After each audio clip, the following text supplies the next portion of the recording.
And now, for the most famous words in motorsports, please welcome back Warren Sapp. Gentlemen, start your engines.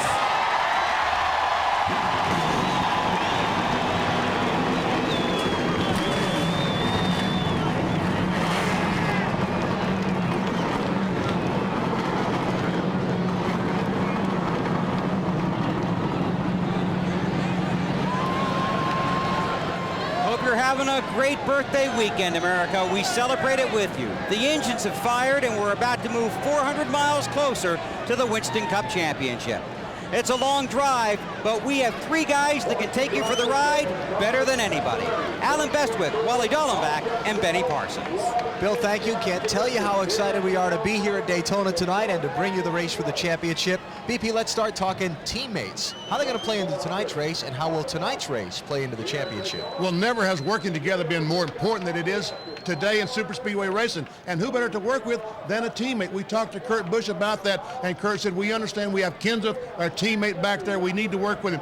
5 Roush cars, 30th or back. They need to get together, get around Matt Kenseth, and take him to the front and protect him, because after all, Daytona Talladega, you can take some serious hits to that point championship lead. And you're right. And I tell you what, to beat DEI, you're going to have some teamwork. 3 guys can do it. There's 3 teammates that can do it. Childress Racing. But 2 of those guys don't play well together, and that's Robbie Gordon and Kevin Harvick. So it should be real interesting. I think those guys can do it, but it's going to be fun to watch tonight. Yeah, it should be. Might be some fireworks there. Let's talk about another set of teammates, the guys on pit road. They might decide who wins this race. Well, pit track position is so doggone important. It's so hard to pass once you get by that 3rd or 4th position. Back in the pack, you can pass. And what better place to do it than on pit road? It might be, the race may be decided on pit road tonight. Benny, you are right. And it's real important also how you get into pit lane. You've got to charge into this pit, but you got to be careful not to lock your tires up, because there'll be guys taking only 2 tires. If you lock up that left front tire, you may flat spot it, may cause problems. Remember that they use the smaller 13.5-gallon fuel cells here at Daytona, so they'll be making more frequent pit stops during tonight's race. The dignitaries are clearing the grid, including Angie Everhart, the co-grand marshal, the last action hero. When we come back, a look at the starting lineup, and the cars will be on the track. Starting lineup for tonight's Pepsi 400. Alongside Park is Richard Childress teammate Kevin Harvick on the front row. Row number 2, Jeff Gordon and Sterling Marlin. Between them, 11 wins at the restrictor-plate racetracks. There's the Dale Earnhardt Incorporated dominators, Dale Earnhardt Jr. and Michael Waltrip in row 3. Could one of them continue the dominant streak tonight? Kenny Schrader on the inside of row 4, his best super speedway starting over a year, and Jamie McMurray finished 3rd last night, started 30th. In row 5 on the inside, Elliott Sadler finished 3rd at Talladega back in April, and Jeremy Mayfield, Talladega pole winner. Back in row 6, Jimmy Johnson, who led the most laps at Talladega, and Casey Mears on the outside. Tony Stewart, Bill Elliott back in the 7th row. Stewart, the defending series champion. And while you look at the rest of the starting lineup, we told you it was an all Richard Childress Racing front row. How about the 3rd member of that team, BP? Robbie Gordon is starting back in the, there we go, 18th position. Robbie Gordon, Benny Parsons up at NBC. You got me? I do, Benny. How are you, buddy? I'm doing okay. What's your biggest concern tonight, Robbie? What I was just checking right there, Benny, I was checking my brake bias, just making sure that I don't lock up the rear tires getting in the pit. It's probably one of the best places to pass all night long. We got a pretty good car. Everybody on the singular wires team has been working real hard. That victory, 2 weeks ago at Sonoma has built a lot of momentum for the second half of the season. Robbie, don't forget you can't have too much front brake, because you may slide those front tires and flat spot them making pit stops. 10-4, it's going to be real interesting tonight to see who takes 2 and who takes 4, because with these less gas, pit stops don't take as long as they used to. Is your car good enough to win? I think so. My 2 teammates up there, Steve Park, I want to congratulate him driving the AOL car, and again, Harvick, they're on the front row. We've got the same stuff they got. We just missed a little bit in qualifying, so hopefully we'll get up there to them soon. Good luck to you. Bye. Stacy Compton, scratch on the field in the 4 car. Here are those who failed to qualify for the race. The top 2 of those, Petty Enterprises cars. Kyle Petty saying the engine department let him down this week. Kyle starting way back in the field in 42nd spot. Stories from pit road before we go green. Matt, you're first. Alan, many in the garage feel like Sterling Marlin's a sleeper in the field. You ask Sterling, he says he could be the favorite to knock off the DEI contingent. Same race car he was very fast with here in the 500, except for that controversial yellow line ruling that lost the lap, but they brought the same race car back. They massaged on it all summer. Tony Glover, the team manager, says tonight Sterling Marlin's win count here at Daytona goes from 3 to 4. To Dave Burns. Bobby Labonte has been one of the hottest racers on the circuit lately, Matt. 7 top 10s in the last 8 races, but here at Daytona, not so good. He hasn't finished in the top 10 one time in the last 6 races, but one time in the last 6 races, so they're not sure exactly what they've got here. Last night they worked on who they could race well with. Hopefully it'll pay off for them tonight. Marty? Dave, the 4-car Stacy Compton is being held in the garage area currently for an illegal fuel cell. We don't know how many laps they are going to be held there for, but they will be held in the garage area and will not be on the track when the green flag is flown. Meanwhile, the pole sitter Steve Park was a talented race car driver 2 months ago looking for a break, and he got it by getting the pole at California, but the joy was short-lived after a lap 1 crash. On Thursday, another boost of confidence for Park. The pole here for the Pepsi 400. Park needs another injection of confidence, and throughout the garage area, his driver friends are very happy with the fact that he is on the pole, but there is an underlying sense of trepidation, remembering what happened at California. Tonight, Park has a very rare opportunity, a chance to reprove himself to his driver friends that he is indeed a worthy ally on the racetrack and belongs among the front runners in Winston Cup. Alan? Okay, Marty, there you see Steve Park leading this field around on their final parade and pace lap before we get started. One other pre-race pit road issue, Ricky Craven's car did not roll off initially from pit lane. They had a little windshield issue with his car, but it has since been repaired, and Craven has moved out onto the speedway. Dave, you got more on that? Alan, I checked with him, and actually Ricky's wearing a new helmet tonight that had the wrong visor on it. It was a smoke visor that you might normally wear in the bright sunlight. He needed a lighter tint on the visor, and that was it. Okay, so a helmet issue instead of the windshield issue. There you go. They are just letting the 4-car, the Stacy Compton-driven machine, go from the inspection area. So he'll rejoin the end of the field. It was scheduled to start last anyway, but a fuel cell problem in the tech line sent him back, and they just got it through in race-approved condition. And there's a 55-mile-per-hour speed limit down pit road. My advice would be don't speed trying to get to the field. That counts now too, huh? Yes. All right, it'll take 160 laps to make up 400 miles tonight here on this 2.5-mile Daytona track. A whopping $5.2 million at stake. You see that pit window? That is doggone important. 40 laps, you divide 160 by 40, that's 4 times. If you can make it to 40, you save a pit stop. Maybe a splash and go somewhere along the line. I talked to some drivers and crew chiefs in the garage area. They felt like this race could be won on fuel mileage tonight. There's definitely a couple guys looking at it. These opening laps of any race are always tense, but at a track with the restricted engine package where everyone stays bunched up, are they any more tense for the drivers? Yeah, I think they are. I think when, this place in Talladega, for sure, when the race starts, it takes a little bit to get the cars up to speed. Like you said, it takes a little bit to get the air pressure up in these tires. But you're always going to have a couple of guys that are going to make some moves. So not only do you want, you're trying to stay focused, you're trying to stay in line and hold your position, you also have to be defensive right at the start, because there's always going to be some guys that flare out. Steve Park leading the field down. We told his story to you a moment ago. Pace car heads off. They're getting set to start the 45th Pepsi 400 at Daytona. Glad you're with us.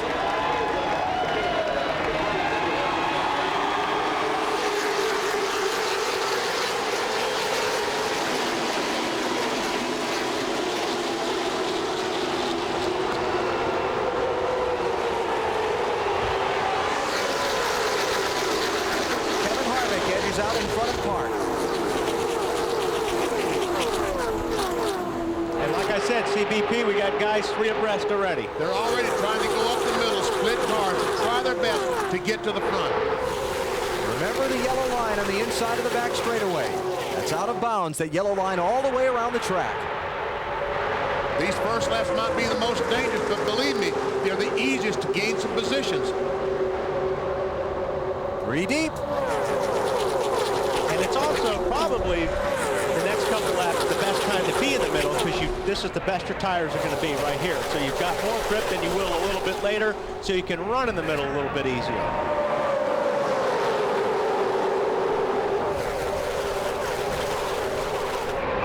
Harvick and Park single file. The race is for third. Jeff Gordon to the inside. Sterling Marlin to the outside. 24 and 40. On board, Kurt Busch.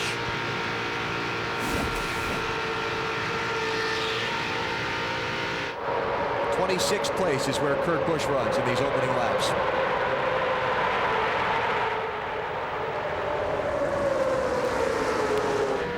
Jeff Gordon on board as he looks back. The rear bumper of Gordon. Right behind him is Dale Earnhardt Jr. He'd like to keep him back there the rest of the night. Good luck. The bottom line last night in the Busch race, it seemed like a lot of guys would run low. That seems to be the fast way right now. On board with Robbie Gordon just a moment ago, you could see just how close he was to that car directly in front of him.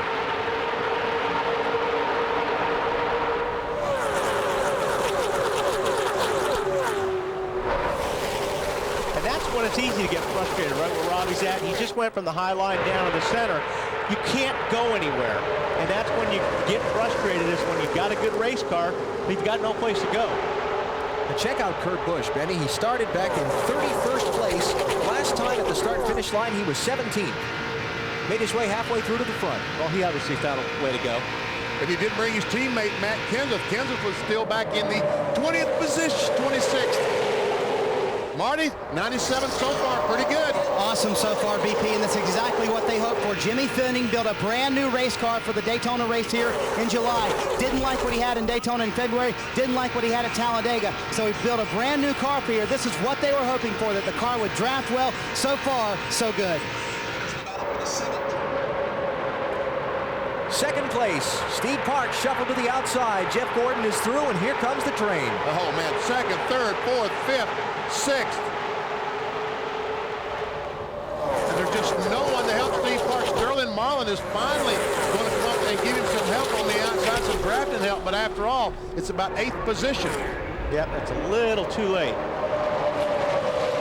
That inside line is really quick right now.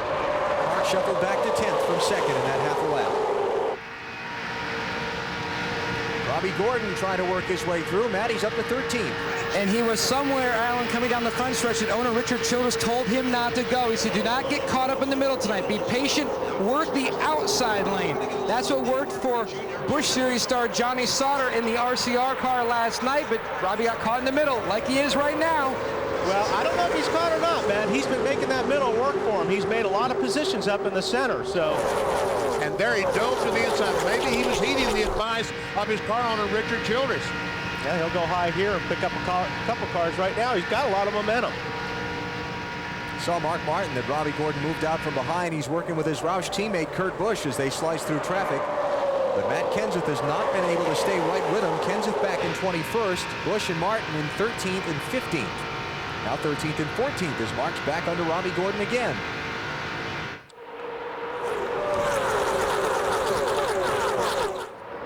Bill, Steve Park sliding back. Sliding back, but probably pretty pleased at this point. Their goal, I talked to Steve this afternoon, he said just get through the early laps. We talked about what happened at California. He said that thought never entered his mind. Car pushing up the track a little bit, cannot get down to the inside. They want to try and get him down to the inside. But Park told me once he and Harvick got him through the first couple of laps, he, and he thought a lot of other people, might feel a lot better. That was a close one there. That was close. That was close. Collective intake of air where Benny, Wally, and Allen all jumping out of their seats at once. Robbie had to try to get up in front of Jamie McMurray, couldn't get it done, had to get out of the throttle, and because of that, he's lost a lot of ground.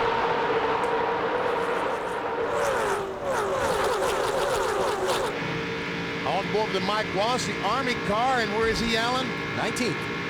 19th, started 23rd. Robbie Gordon, he's back in the middle again. Coming back. Now he's getting behind his teammate, though.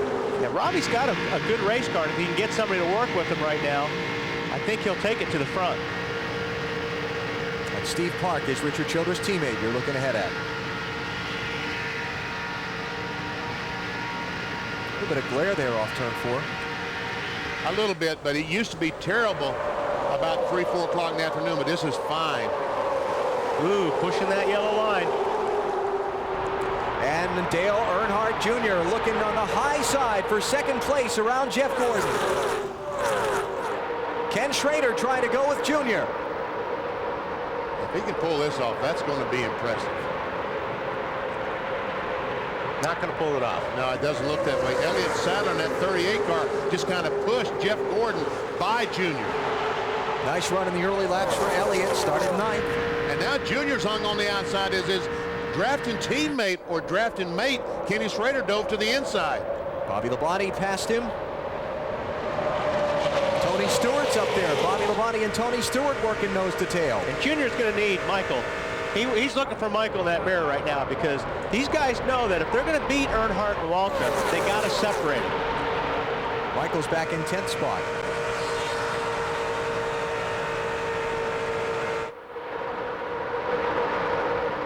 Ricky Craven trying to get up behind Junior.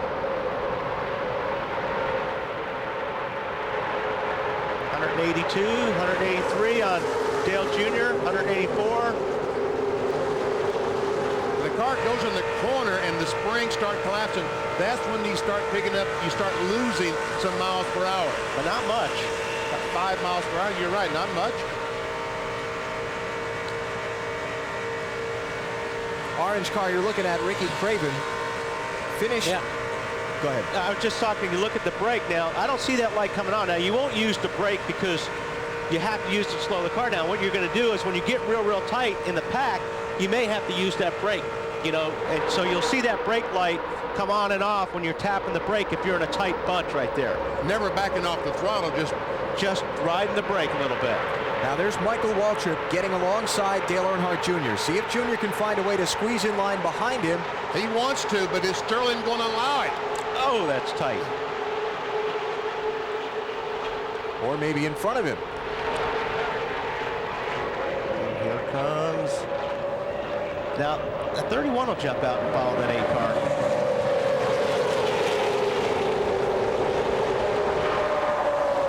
Well, we've seen some teammates working together already.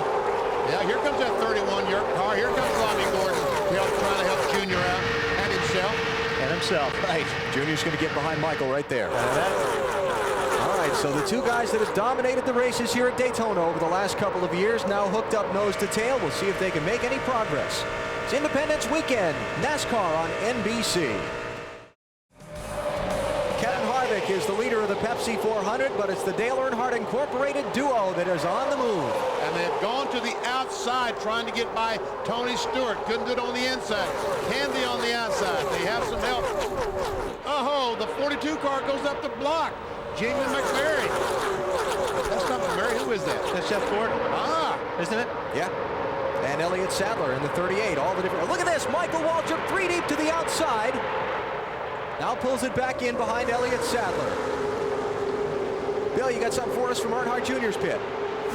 Well, Alan, Dale Earnhardt Jr. got trapped back in traffic and thought he was going to hook up with the 32 of Ricky Craven, but Craven couldn't hang on. So in that traffic, Jr. was like a hunting dog looking for the 15 of Michael Waltrip, and they found it, and now they are marching their way toward the front. This is the combination to beat right now. It is 41 cars out there against those two. Look at the block on Michael there as he dives to the inside. Snyder.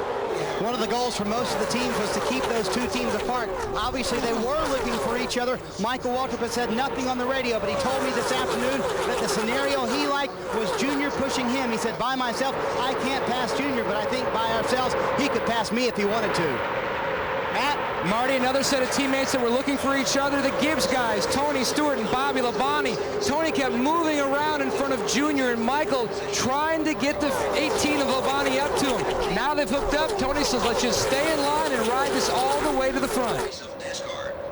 They were separated by Michael Waltrip when he passed Bobby Labonte and then Tony Stewart a little while ago. Now Robbie Gordon is between Stewart and Bobby Labonte. That's some pretty serious blocking going on there a minute ago, trying to keep Earnhardt Jr. and Waltrip back, huh? Yeah, and that's what these guys have to do. I think they're tired of it, and they got to keep those guys separated. And obviously on their side of it, Michael and Dale know if those two guys get together, they're going to go to the front and probably stay there. And they're going. Right now, it's a battle for the third position between Michael Waltrip and Elliott Sadler in the 38. And they're doing it the hard way. They're going on the outside.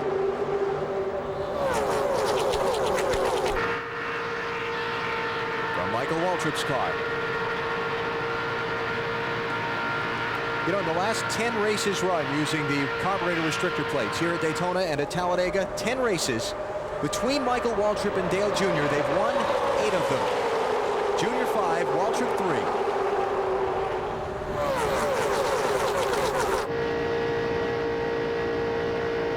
So what are you saying? They're pretty good on these tracks? I'm saying that if I were calling a favorite, it'd be one of those two cars.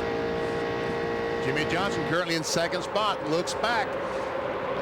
Here comes Michael. You know, here's the funny thing. We've been talking about these guys all thinking in their minds they needed to do what they could do to keep the 15 and the 8 back. 15 and the 8 are moving. Look at the guys lined up in that outside lane behind him now.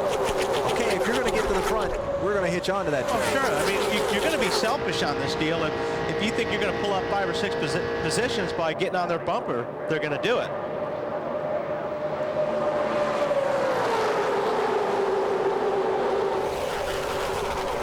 So Kevin Harvick and Jimmy Johnson continue to try and hold off Michael Waltrip and Dale Earnhardt Jr. 18 of 160 laps are done. Just completed 50 miles of the Pepsi 400. Here's our Stacker 2 track fact. Changing this race to a night race. 1998 really has made a difference. It's much more enjoyable for the fans, much more comfortable for them to be in the grandstands. I'll tell you what, it was miserable walking through the garage here today because it was so hot here at the Speedway, and it used to be the same way when they raced in the afternoon. But the lights, you're right, it's so comfortable here now. A lot more relief from inside those race cars, too. A lot cooler than race cars at night. Kevin Harvick is the race leader. Jimmy Johnson following him, and Elliott Sadler running third. Michael Waltrip and Jeff Gordon round out the top 5. You know, we've used the word drafting a lot so far today. It has nothing to do with picking players for a ball team. As we go inside our Home Depot virtual garage, it's all about air.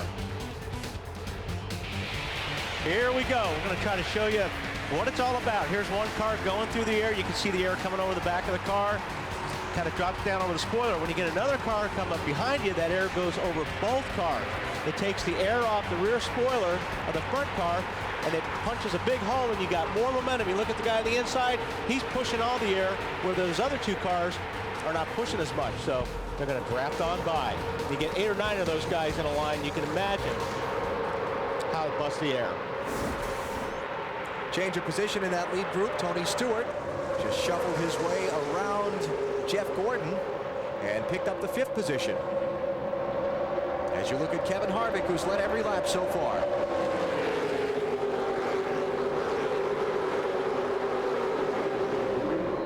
And NBCSports.com will give you previews and predictions on each Winston Cup race from old BP. And I'll throw in a column here and there about those who are streaking and struggling, opinions on different issues in the sport. NBCSports.com is where you'll find it. Back to the top of the racetrack, trying to pick up Dale Earnhardt Jr.'s teammate in that red 8 car. And picking up some help from Stewart momentarily. Which lane's it going to be? Now Michael moves to the inside in front of Elliott Sadler. Tell you what, those guys are doing a good job tonight keeping Michael and Jr. separated. While we're watching this for the lead, couple of updates. Rusty Wallace started 42nd. He's up to 15th. Jeff Burton started in 36th position, and he's made his way up to the 11th spot. Matt Kenseth started 37th. He's up to 14th. And Kurt Busch, 31st to 8th. Look at the Roush teammates. They are worked together, and they're going towards the front.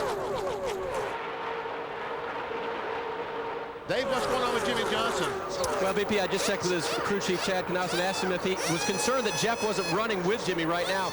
And he said, no, not at this point. He's running up front where we need him to be. He's just getting a little bit tight off of turn 2 at this point. Marty?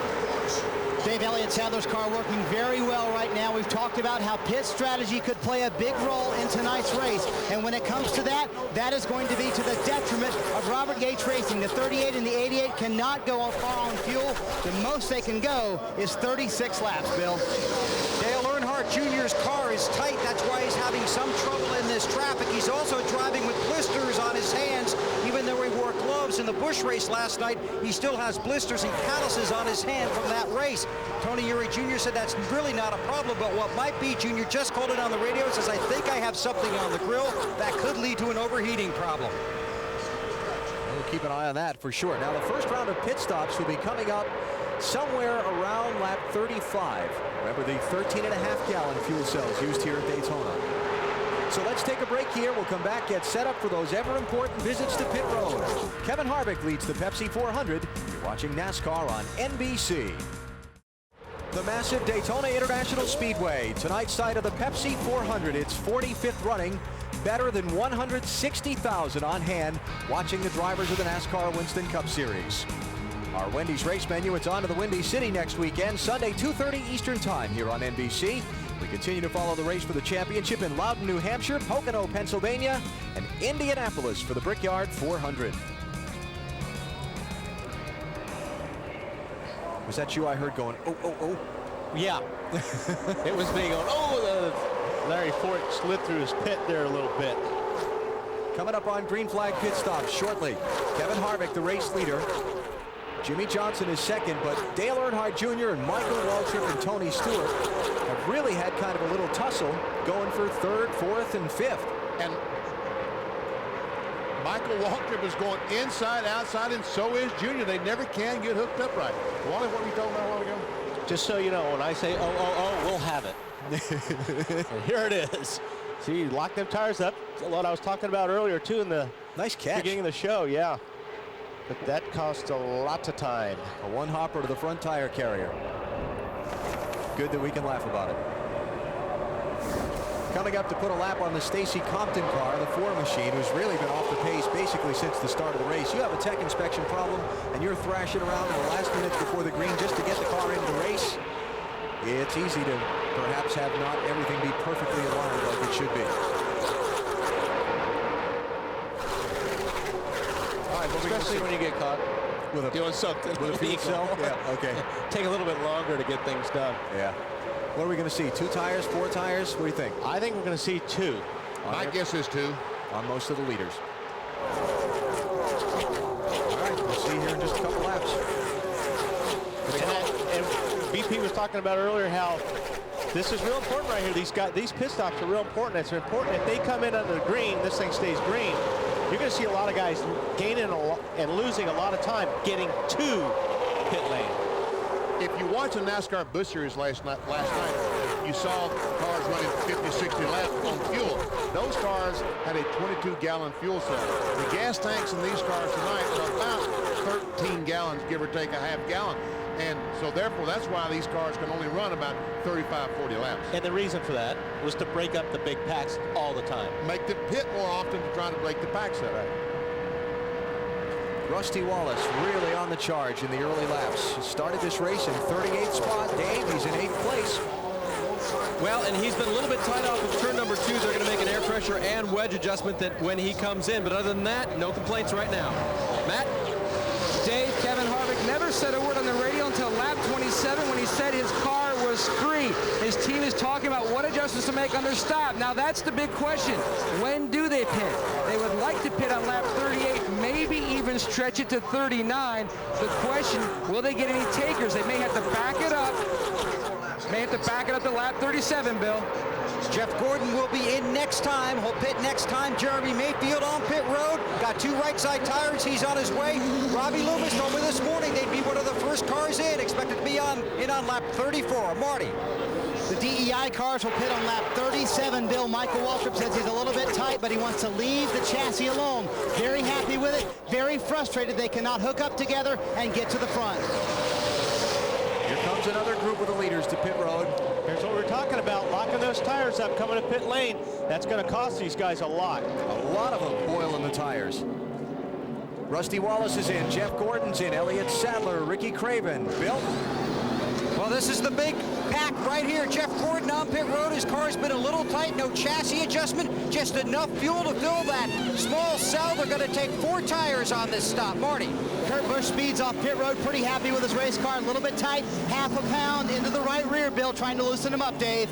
Rusty Wallace now getting that wedge adjustment. 4 tires for him. Right in front of him, Ryan Newman pits as well. He also gets a chassis adjustment and 4 tires. Rusty will lead out. His teammate Ryan Newman will have to follow behind. It's going to be interesting to see some of these guys like Johnny Benson in the 10 car. He was really boiling the smoke off those tires getting to pit road. They only changed 2. We'll see if those left side tires are in decent enough shape to keep going. Jimmy Johnson's in. Kyle Petty, Jimmy Spencer, Todd Bodine. Dave? Well, Jimmy Johnson had been radioed in by Chad Knaus.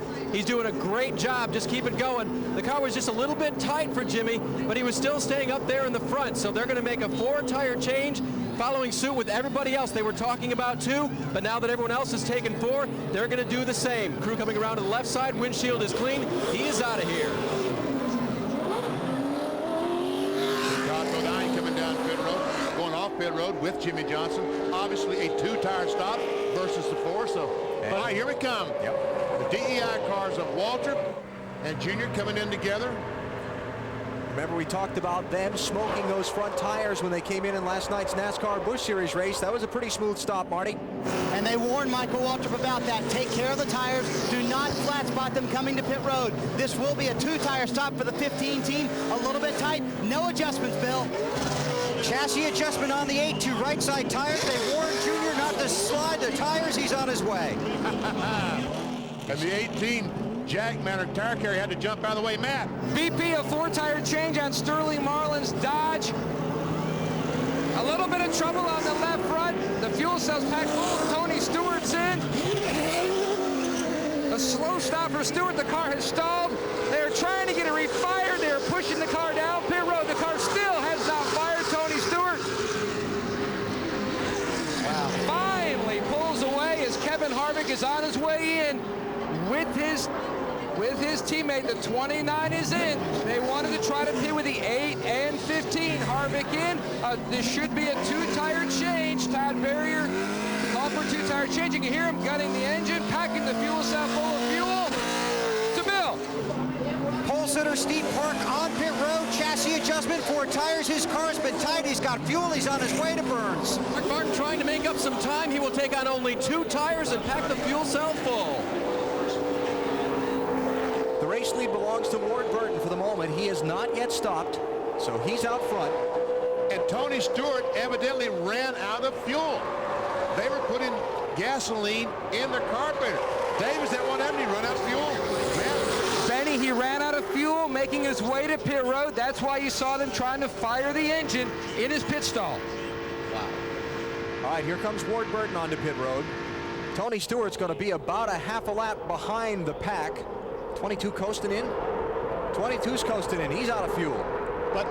And that's just the most recent of his problems. He's got an overheating problem. 270 degrees last time we heard. Around to the right side. They got it refired. Now it shuts off again. They're going to have to push it. He's got it. He's on his way. Tough day for Ward, and it's early. See, I'm not sure when Tony ran out of fuel, but with Ward running out of fuel coming into the pit, they had time to get the thing fired up right away. Where Tony's, it didn't look like they even... He was out up in turn 3. It seems like they took a long time to try to get it. I looked up and I saw him off the pace in turn 3. Let me rephrase that. Matt?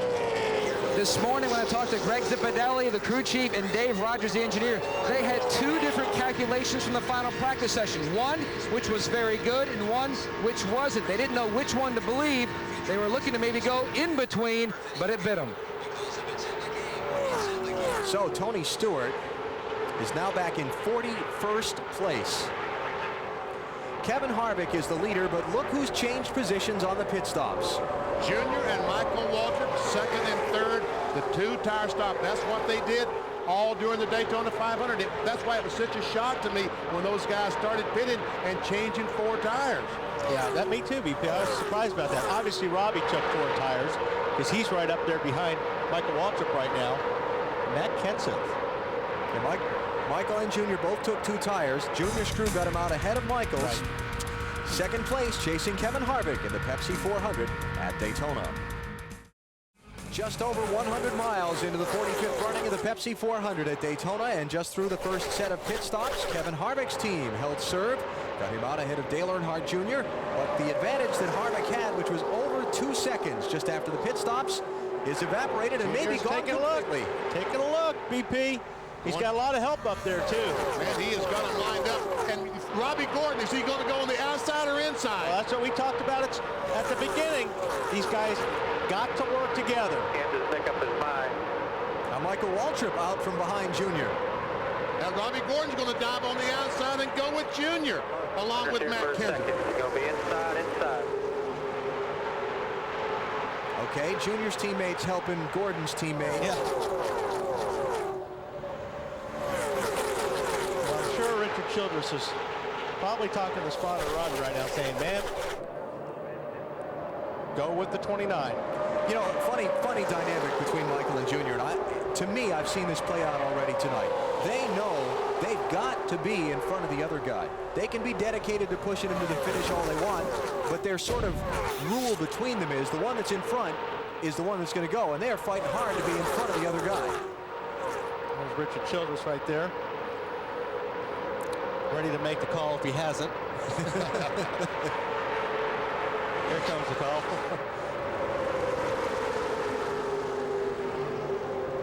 We talked with Richard on our coverage throughout the weekend about the situation between Robbie Gordon and Kevin Harvick, and he said, I went to Montana. I let them work it out.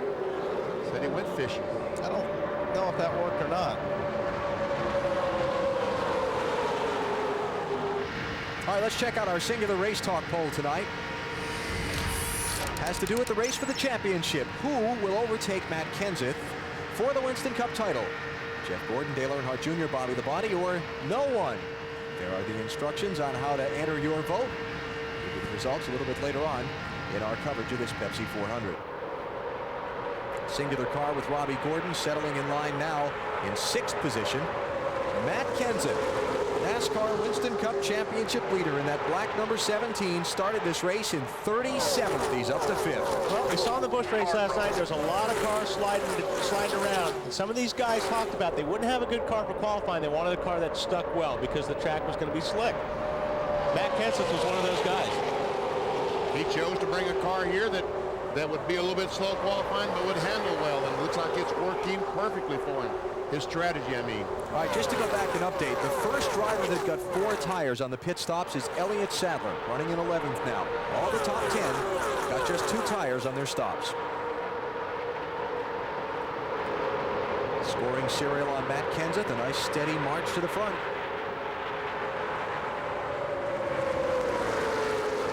Jimmy Johnson under Earnhardt Jr. They're not very content staying single file up there, are they? Which is good. I don't know that Junior's car is not running warm. We heard a report earlier that he might have some water temperature problems. That might be one reason that he's diving out to the outside of the corners to try to get a little air through the grill of that car to cool it down. Watch that yellow line with the block. Waltrip goes way up the top of the track.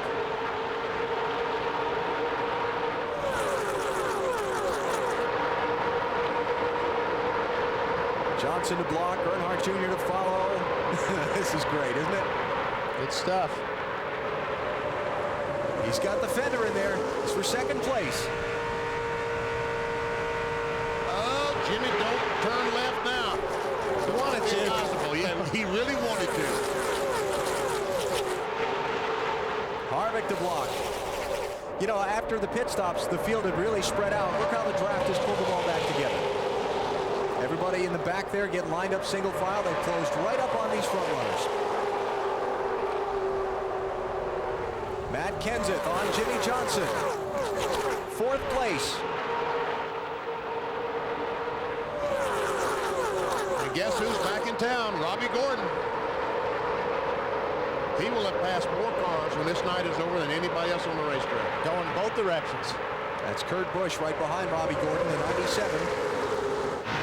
Jimmy Johnson was running 2nd just a couple of laps ago.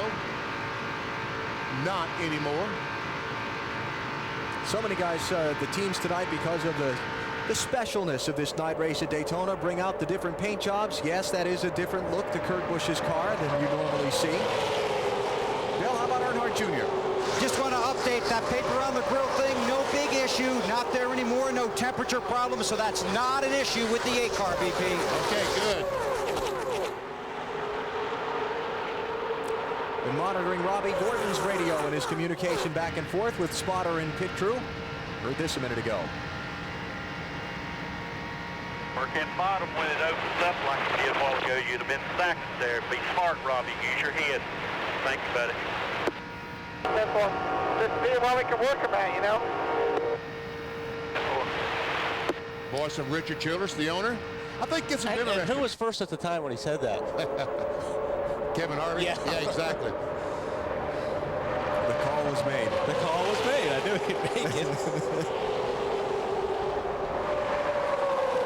Well, I'll tell you what, there's some serious blocking going on now. Michael Waltrip talked about this at the end of the NASCAR Cup Series race last night. He said when you're running second, it's almost harder than leading because you're trying to find a way to pass the leader, but any move you make, you got to keep the other guy from filling the hole underneath you. You're looking in the mirror as much as you're looking out the front windshield. 52 of 160 laps are complete. Kevin Harvick has led almost all of them so far. You're watching NASCAR on NBC. Daytona, Michael Waltrip just made a breathtaking move on Kevin Harvick, but Harvick didn't want to give it up easily. He fought hard, but not much he could do about it because Michael had that run, and Jimmy Johnson came along with Michael to take over second. Junior back in fourth. Watch this as they come from the start-finish line and head down towards turn number 1. Michael gets a pretty good run on Kevin. He's got Dale behind him. Harvick moves up the track, and boy, Michael just cut right underneath that bumper, but he had the momentum. Now you watch here, Harvick tries to keep him pinned down a little bit, but it wasn't enough. So Waltrip becoming just the third different driver to lead this race tonight. Kevin Harvick has led 53 of the 56 laps so far.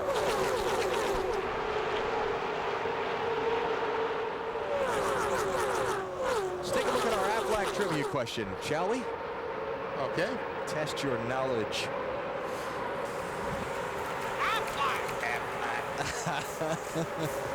Who competed in the most races before his first NASCAR Winston Cup win? Well, I know the answer. Do you know, Wally? I know the answer, too. Okay, I'll tell him. They'll show him. Michael Waltrip. He won on his 463rd race. Daytona 500, 2001. Since then, he's won the Pepsi 400 here, 2002, and the 2003 Daytona 500. Michael Waltrip tonight trying to become only the second man in this Speedway's 45-year history to win 3 straight races here. Cale Yarborough did it with this race in 1967, the Daytona 500 in 68, and again the 400 in 68. Not been done before, not been done since. Matt Kenseth, 17 car. Robbie Gordon, the 31 car. Kenseth, the 17 car, the Winston Cup Championship leader. Got his teammate on his bumper, Mark Martin. Kenseth started 37th. Mark Martin started 33rd. They're running 6th and 7th right now. Michael Waltrip is out in front of the Pepsi 400 at Daytona. You're watching NASCAR on NBC. Welcome back to Daytona on a spectacular night. The Pepsi 400 has been a part of Racing Americana for 45 years, and it just continues to grow and get bigger and bigger. Michael Waltrip going for his 3rd straight win at this track out front. We've been waiting since Homestead in November to do this, so it's time to take you through the field, and we'll start with the 15 car. Let's go down pit road and get that report from Marty Snyder. Michael Waltrip is glad to finally be out front, Bill. He struggled to get to the front and hasn't had his teammate Dale Earnhardt Jr. pushing him there all night long. We're not saying much about the car right now, pitting on lap 79, Dave. Jimmy Johnson's crew gave him 4 tires and made an adjustment to fix a little bit tight condition when he was in last time. Now, even though he's running second, the car is skatey. We got a spin on the track with Dave Blaney. Off turn 2. Looks to be a 1-car incident, and the caution flag is out for the first time in the race. Dave Blaney was running in 26th place at the time of his spin. And it doesn't look like there's any damage to the car. If he stays out of the grass, he's got a left front flap. That probably happened after he had the tires locked up going 180. And that pavement that Blaney spun down into was a safety feature added here at the Speedway several years back. Before a spin like that, he'd have been in the grass and probably upside down. Yep, you're right, because that pavement, at least the car stay flat when you're spinning on the pavement, but when you get in that grass and you get sideways on the grass, it usually hooks the wheels and you start rolling. Well, the car starts bouncing up and down. He gets air underneath it and away he goes. Let's see if we can see what happened to Blaney as he came off turn 2. way up there high. You can see him way up high. Got a little help, it looks like. Yes, he did. Little nudge in the left rear from... Tell who that was. Roof flaps are up though, and that kept that car down on the ground.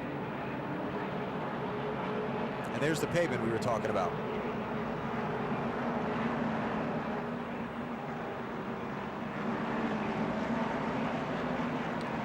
Check's brake. Guilty.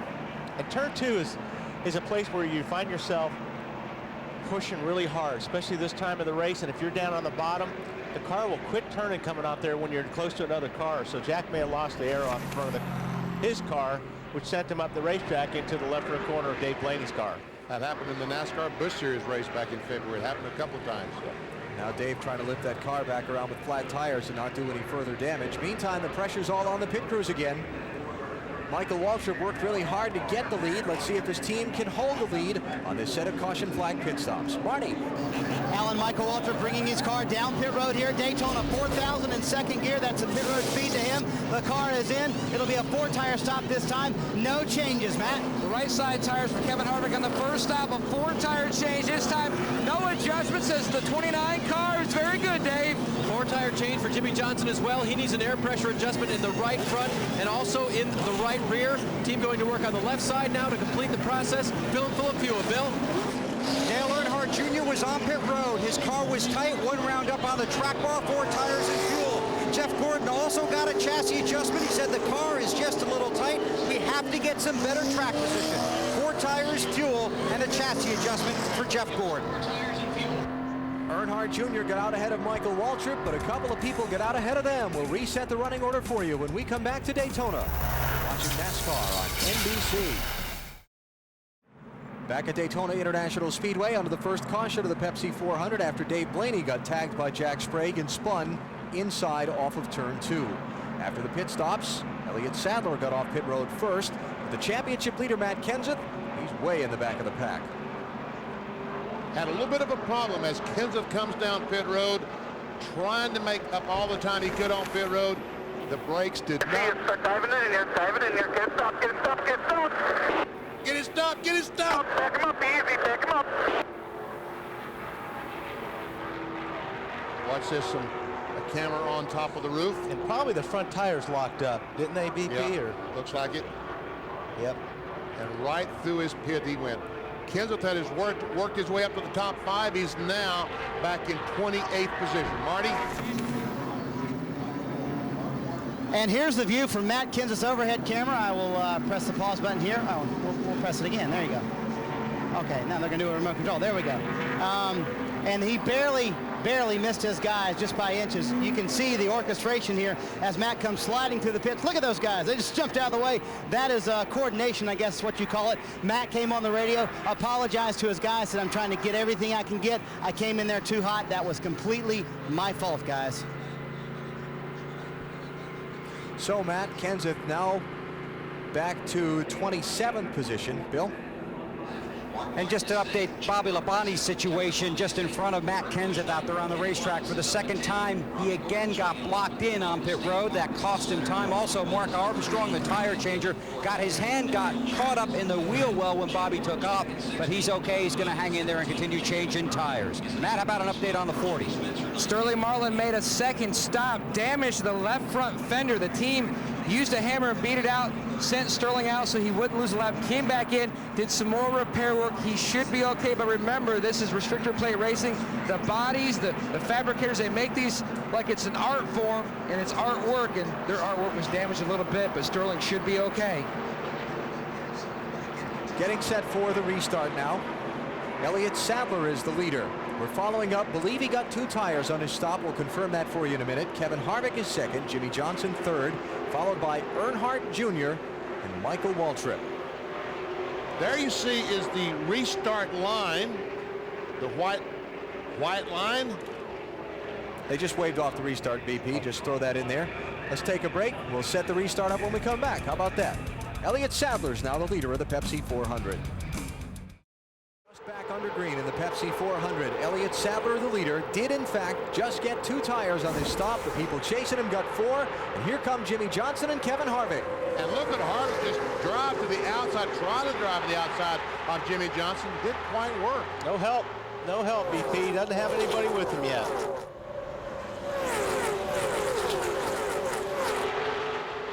Sadler, Johnson, Harvick, top 3. Then Earnhardt Jr., Waltrip, Martin, Jeff Burton, Terry Labonte, Kurt Busch, and Kenny Wallace. Those the top 10. Running order really jumbled up by the different choices of tire strategy on this set of stops. Bill? Well, on the Discover Card Countdown to Green, we talked about how popular Dale Jr. has become, not only to race fans, but to corporate America as well. Well, during that caution, he apparently didn't feel that way, making some moves out on the racetrack with Michael trying to get back to the front. But he said he felt like a one-man band, that he didn't have a friend within 100 miles. He's about to find some in a minute. Jimmy Johnson to the lead. Earnhardt Jr. and Harvick race for second. Michael Waltrip right behind. Which lane will he pick? He's trying to get behind Jr. Yep, got it. And here comes Mark Martin. You know, Mark very openly discusses that he just doesn't care for this kind of racing, the restrictor plate brand. But his record here shows that he has success. Last 3 finishes at Daytona, 6th, 5th, 5th. And Mark's one of the smoothest guys on any kind of a racetrack. He's also one of those guys that you love to draft with, because you know he's not going to ever do anything stupid. So if you just be patient and you put your front bumper on his rear bumper, he usually finds the front. Junior to the outside of Harvick for second. And Michael is going to go with him. That was close. Robbie Gordon and Mark Martin. And for the lead.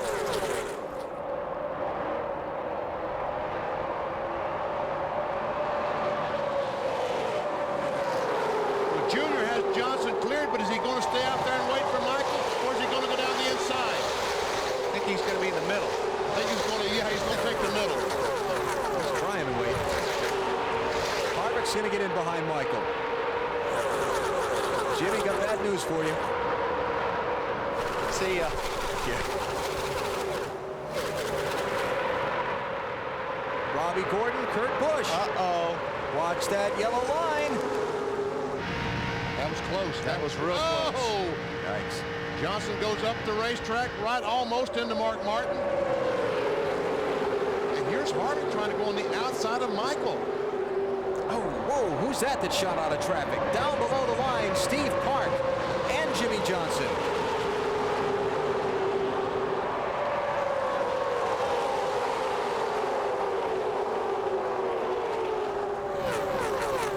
Kurt Busch was given a warning about going down below the line. Wondered if they confused his car for Steve Park. They kind of look alike this weekend. I think that was from back there. That was on the back stretch. Yeah. Thank you. Still fighting it out for second. I tell you, that 29 Goodrich car is a very good race car, because he almost took over second spot by himself.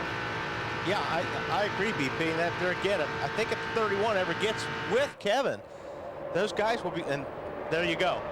Robbie is now behind the 29 car. So we'll see if those guys stick together and make it work.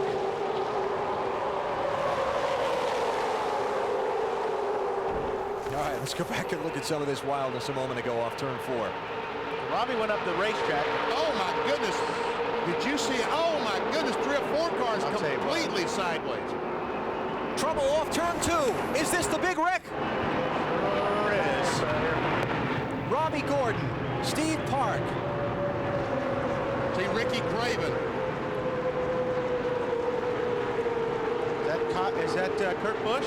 Kurt Busch sitting sideways across the track through the smoke. I'll tell you what, could have been a lot more cars involved. And the field comes back to the caution flag. The race slowed for a second time. Well, it was right there around 6th, 7th spot. No, Elliott was in 4th. Tough break for Steve Park. He really needed a good run tonight. They have. Yeah, that was Mike Wallace involved. There's was Matt Kenseth, the championship leader. He made it through. Remember all the track position he lost last time, put him right in the danger zone for getting caught up in something like that. Yeah. Dodged the bullet.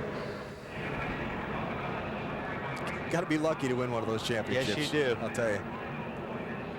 Wow, look at the damage in the front of Robbie's car. Front, back, side. Not everything but the roof.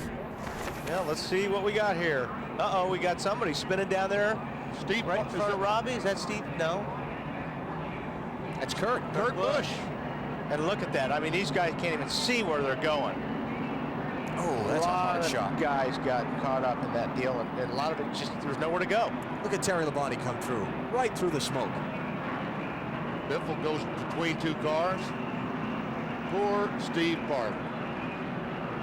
Cars just spin up directly in front of him. What was that?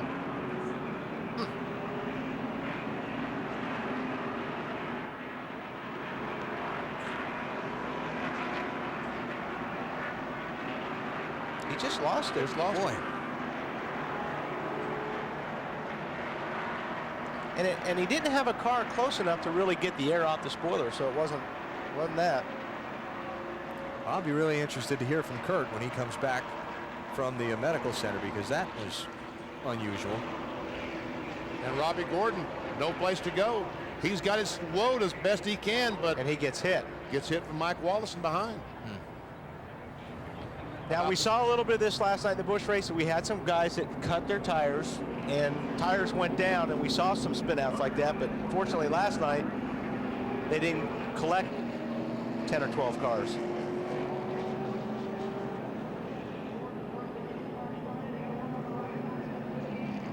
All those tires all look up.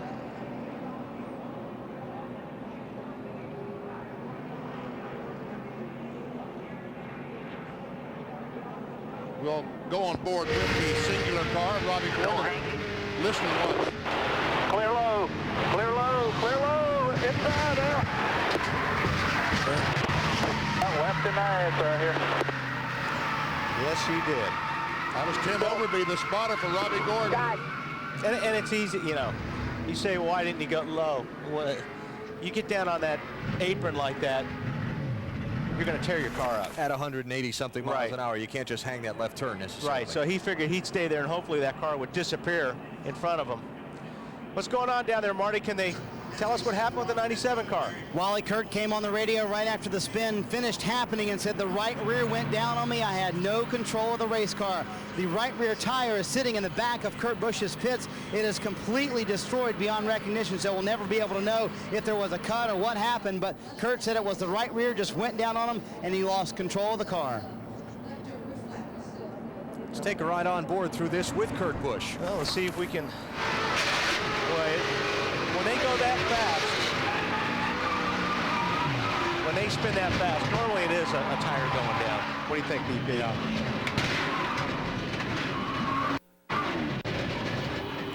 That car went around pretty quick. All right, guys, we got a big mess over here.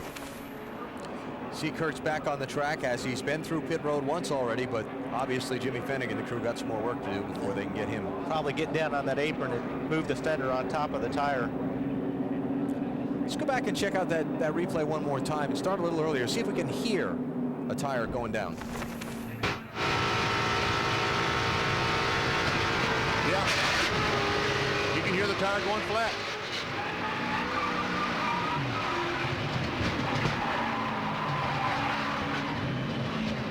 Oh, that's ugly sound.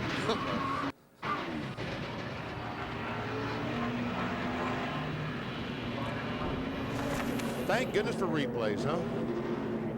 So got 7 cars involved in this. Robbie Gordon, Kurt Busch, Steve Park, Ricky Craven, Joe Nemechek took some damage, as did Jamie McMurray and Mike Wallace. There you go. Could have been a lot worse. Could have been 20 of them in that smoke and heat just the same. Dale Earnhardt Jr. did not pit. He and Michael Waltrip are the top 2 in the Pepsi 400.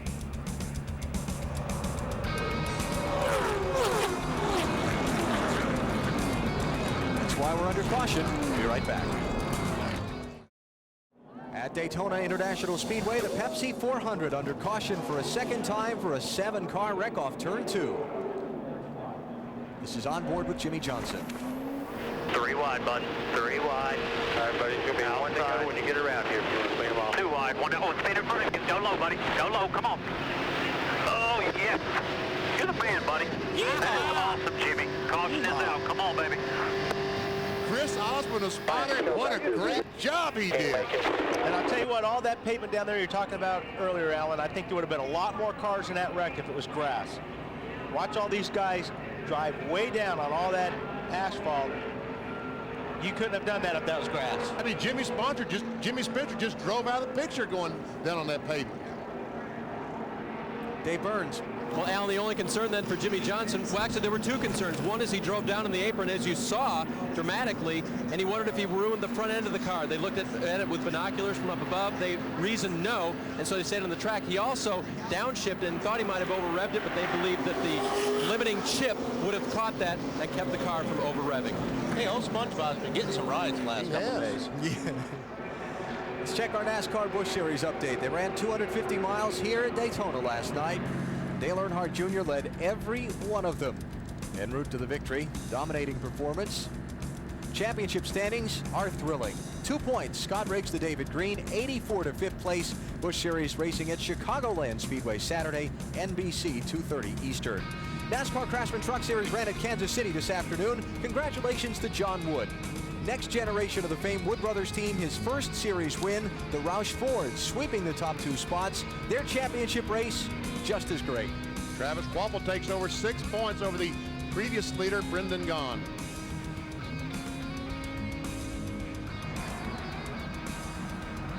Earlier, we gave you our singular race talk poll question.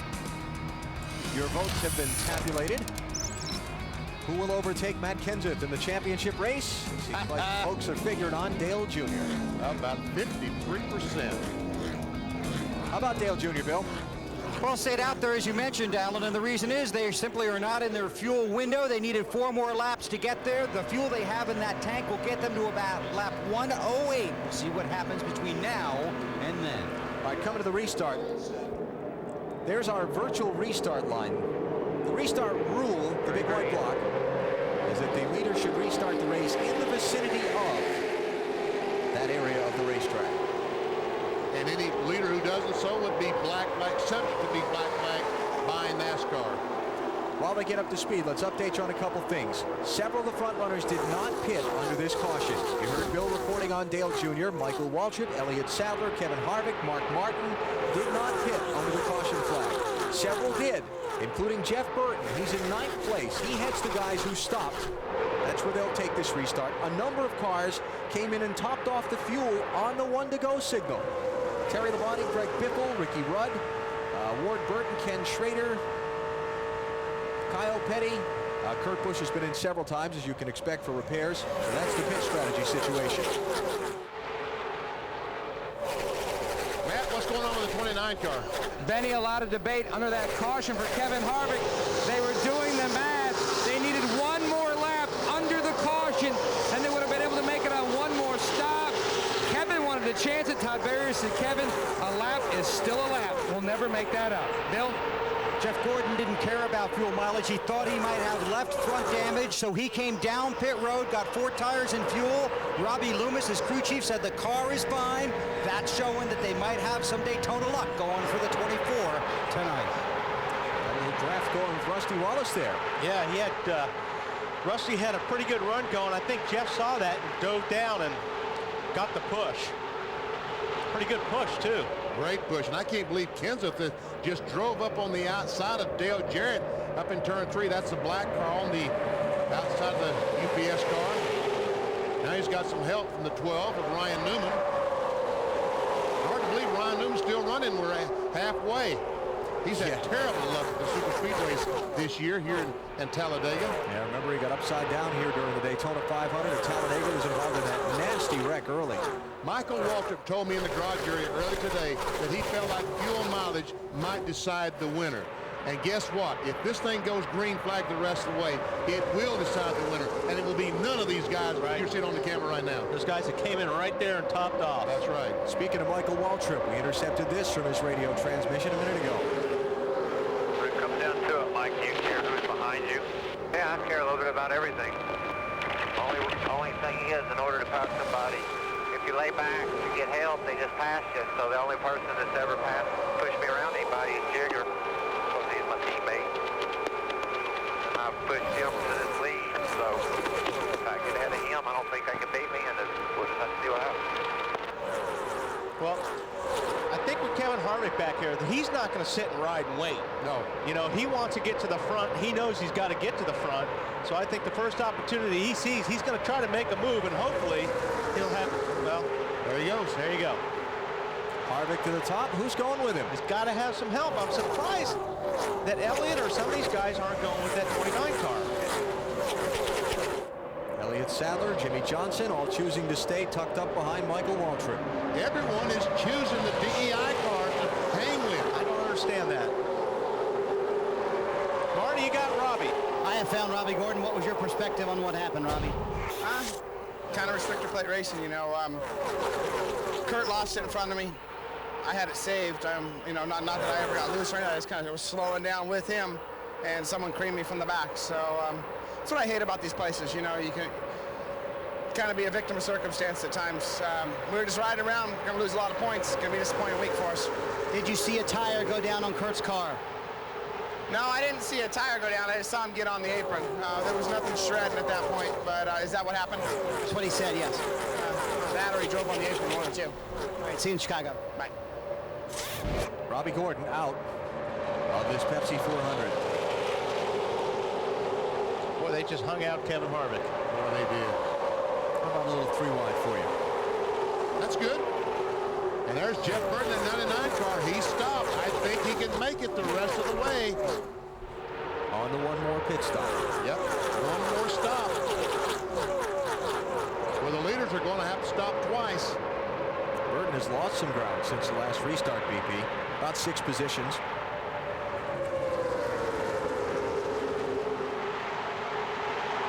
Let's see, Harvick shuffled back to 5th. You know, the storyline of this race is it's unfolding in my head so far. The fact that Harvick, Earnhardt Jr., and Michael Waltrip appear to have the 3 fastest cars. Yes. Harvick has been hard to pass when he's been out in front. And Michael Waltrip, every time he gets out in front, they come down pit road, and his own teammate is beating him off pit road. And that's the one car he's having to race the hardest. Yeah. So, and again, Dale Earnhardt Jr.'s crew has been under a lot of heat, a lot of pressure the last year because a couple of times they failed him when it come time to win the race. Tonight, they're doing the job. Martin losing the spot to Jeff Gordon, I believe. And Michael's in the same spot he was last night in the Busch race. And like he said after the Busch race, man, it is a lot of work running second place. And that's what he's going through right now. Ken Schrader off the pace. Oh, man. Believe he might have cut down a right front tire when he came through the tri-oval, or something went wrong under the right front corner of his car because he started showing a lot of smoke, got up out of the way, and started slowing down. So either they've had a mechanical failure, or he's got a problem in the right front corner. Earnhardt Jr. has led 16 of the 86 laps that have been run so far. Kevin Harvick has led 53, but right now it's Dale Earnhardt Jr. leading NASCAR's Independence Weekend celebration. The All-American boy, his red, white, and black car out in front. Dale Earnhardt Jr.'s hold on the lead being challenged in the Pepsi 400. Jimmy Johnson trying to ride the high line around Daytona. I thought Johnson had him off turn 2, but Jr. somehow fought back down the back stretch and retook the lead. Not over yet. Kevin Harvick trying to push Jimmy Johnson. Earnhardt Jr.'s teammate Michael Waltrip behind him. And that black car with the gold numbers on the inside, that's Kenny Wallace fighting for 3rd spot. about that draft with Harvick and Johnson, Dave? Well, that might be a great idea. Earlier, I picked up a radio transmission from Jimmy Johnson that said, hey, the 29 just left me out to dry. I helped him earlier.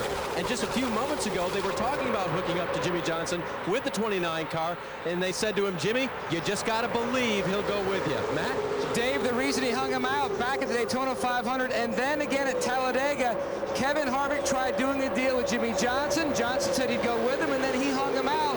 So it was payback time.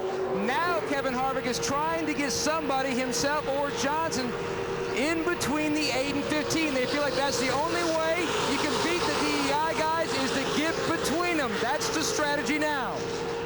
How about Spencer? He drove through that crash earlier, and here he is in the 6th position. Started 40th. And now you've got Jeff Gordon up there, so you've got Gordon, Jimmy Johnson as teammates. Kenny Wallace in the mix. Looking back from Kenny Wallace on Jimmy Spencer. Wallace's car with the purple hood. And there's Spencer in the light blue, number 7. See, these guys don't forget. They don't forget about when you get hung out the last time. They'd say, oh, yeah, well, no, you come back, you remember the guys that helped you and stuck with you.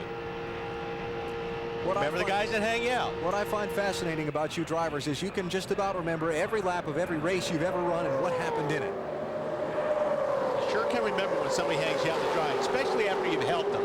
That's a real slap in the face. The intense racing up front has settled down for a bit. See the front 5, now 6 have shaken out single file. Dale Earnhardt Jr. leads the 45th running of the Pepsi 400. You're watching NASCAR on NBC. It has been a spectacular 4th of July weekend here in Daytona Beach, Florida. Daytona International Speedway is lit up for the holiday, lit up for the race fans across America, and lit up for these drivers. They continue to charge around this 2.5-mile track on the road to the championship. Dale Earnhardt Jr. currently 3rd in the Winston Cup Championship standings, just 2 points behind Jeff Gordon. But on the racetrack, he continues to lead. His car is just a little tight. He can go to just past lap 100. That's the leader. Let's see how far we can take you through the field before something happens. We'll go past the 8 to the 15 and Marty. To his teammate Michael Waltrip, who's riding in 2nd right now, and that's exactly what he's doing. He said, I'm just riding right now. The big strategy here, when will they pit? They could go to lap 104, maybe to 106, Dave. The radio traffic for Jimmy Johnson, a little less contentious this time. They tell him, Jimmy, let's just ride. He says, I'm thinking the same. Bill? Jeff Gordon came in under that last caution to get 4 tires and check possible damage. No damage, and the 4 tires are really starting to pay off. That's what he told Robbie Loomis. Matt. Bill, Kevin Harvick just jumped in front of Jeff Gordon, now up to 4th. Really no conversation about the way the car is handling, except the fact that they're looking around lap 104 to 105 to make their stop, Marty. How about this run for Kenny Wallace, Matt? He's up to the 5th position, running very well, very happy with the car. They don't want to make any changes when they do come down pit road. Kenny's having a great time tonight singing on the radio, Dave. Jimmy Spencer having a great run, too. Has made few changes on that car tonight. Little aero push, little tight. He just missed that that wreck off of turn 2. They came in, put on 4 tires, no changes. Bill? Former Daytona 500 winner Ward Burton has virtually come from nowhere. Remember, he ran out of gas earlier in this race in turn 3. They had to push start the car. Then he thought he had a vibration. That went away. Now he's right up there inside the top 10. Good run for Ward again at Daytona, Marty. Bill, Matt Kenseth sits in the 9th position, and if he wins this championship, he'll look at this night. He almost knocked down his pit crew members, barely missed the wreck, having a great run. Very happy with the car right now. Remember, he started 37th all the way up into the 9th position, Matt. Rounding out the top 10 is 3-time Daytona winner Sterling Marlin. On 3 separate occasions, they have worked on that left front fender. It is good, but the car is still tight because of it. They're going to work a little more on their next stop, Alan. And we're about to hit the 250-mile mark in the Pepsi 400. Dale Earnhardt Jr. leads. So far, 2 caution flags have slowed the night. Green flag pit stops coming up for the front runners, and on the lead lap, 33 of the 43 starters. Let's keep going through the field. Dave? Alan, tonight for Ryan Newman, one big gripe, needs more grip. Now for Jeff Burton, they pitted just a little while ago, and Jeff said they pitted under that caution for the wreck. If they get to lap 118, I checked with their team, they're going to go for it and see if they can make it to the end.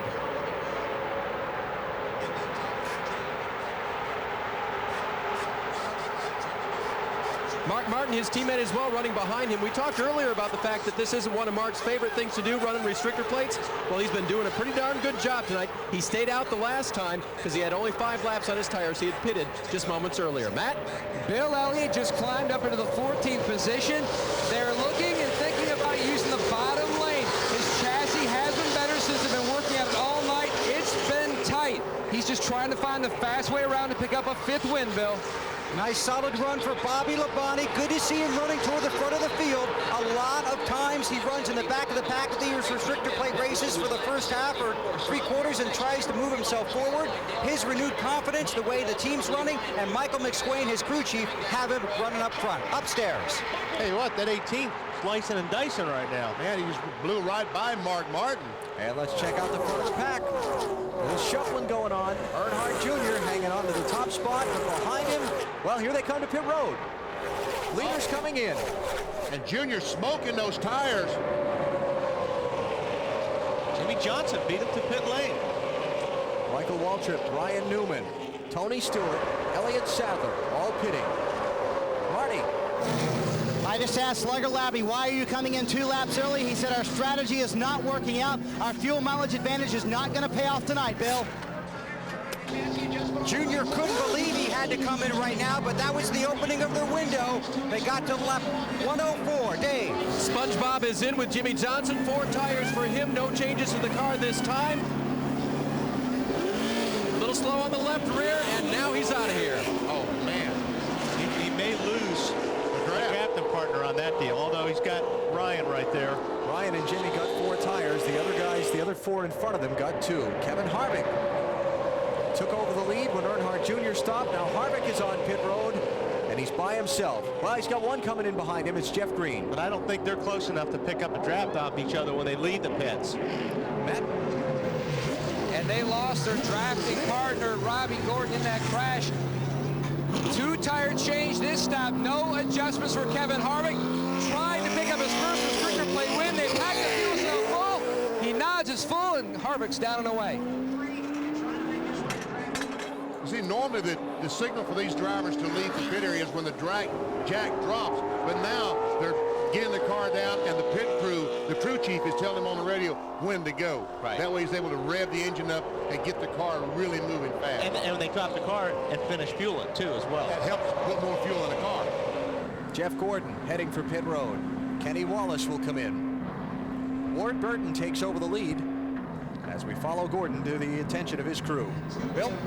And Jeff Gordon brings it to a stop. They wanted to try and lead a lap before they came down pit road. Right side tires tear off from the windshield. Fuel coming in. Come around to the left side. Again, it's going to be 4 tires. And I believe the reason for this is Jeff said he felt the benefit of the 4 tires. They had to wait for fuel. Now he's on his way, and that $1 million car is trying to make the payoff in victory lane. That's good pit stops. Boy, it's tough to lead these pits with these tall first gears. I thought he lost a couple seconds trying to get out of his pit stall. Yeah, no, he definitely. And the pit stop was great, but that's why these guys rev him up, because when they get going, they got to spin the tires, and it helps them lead the pits because these first gears are so tall in these cars. Ward Burton, the 22 car, is the leader, but look who's trying to take the lead away. The 17 car of Kenseth. Wouldn't it be something if he started 37th and got 5 bonus points for leading the lap? Got Mongo on his tail. He may just get those points, BP. Boy, Mongo is chasing him hard. Jimmy Spencer in that 7 car. Mark Martin is on pit road, and he's in by himself. I'll tell you what, if a lot of these guys start to check out the pit road all at once in this big pack, it could get really hairy on the race. Yep.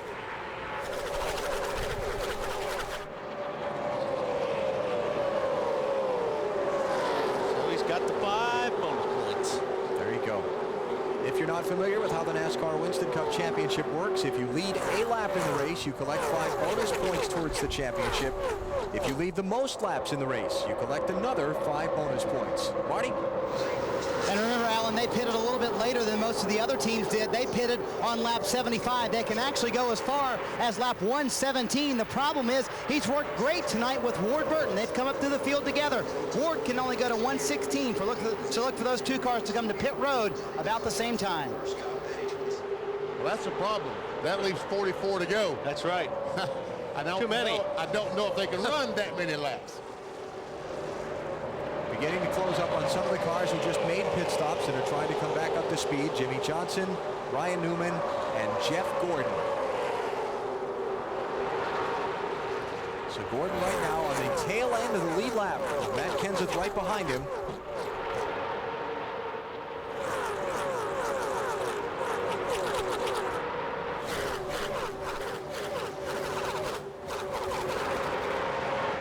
You know, Matt Kenseth really has a remarkable record so far this season. Through the 16 races that have been run, he has finished all but one possible lap. And you know what, Benny, Matt's looking at Jeff Gordon right now in some of those cars in front of him. He would love to get by them. In case the yellow does come out, puts him a lap down. Now, as you watch the ticker across the top of the screen with the running order, the cars whose drivers' names are being shown in yellow, they have made pit stops in this cycle. The names being shown in white have not yet stopped. So that's a way for you to keep track of who is running where as we go through the set of green flag stops. Matt Kenseth, Ward Burton, top two right now, Bill. Boy, I'm just really impressed with the run for Ward. Crew Chief Frank Stoddard said his guy will be on pit road on lap 116. That's when they expect the 17 to come at the same time. He's going to be their partner. They wanted Jeff Burton to come at the same time, but Burton can't stay out this long. Marty. Bill, like BP said, if they pit on 116, that'll be 44 laps to go. I just asked Robbie Reiser, can you go all the way from that point? He said no, but we're close. Yesterday we ran 40 laps in happy hour, and there was a gallon and a half of fuel left in the fuel tank. That would put them right on the edge of it, but when you're running for a championship, you can't risk it, Bill. I think a lot of guys are thinking about what happened here a year ago. Remember, this race finished under caution. That's happened here before. You may not need enough fuel to run 160 laps at full speed. Keep that in mind.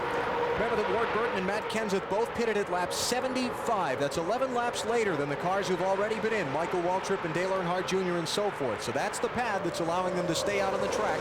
And also for Ward, 4 fresh tires he took on then helped him get up through the group. Matt Kenseth leads the Pepsi 400 at Daytona. You're watching NASCAR on NBC. What a great sight. Daytona International Speedway at night. And the 45th running of the Pepsi 400 charging on under the green flag before better than 160,000 NASCAR fans. It is Matt Kenseth leading. Now Bobby Labonte has moved up to second behind him. And Jeff Burton running third.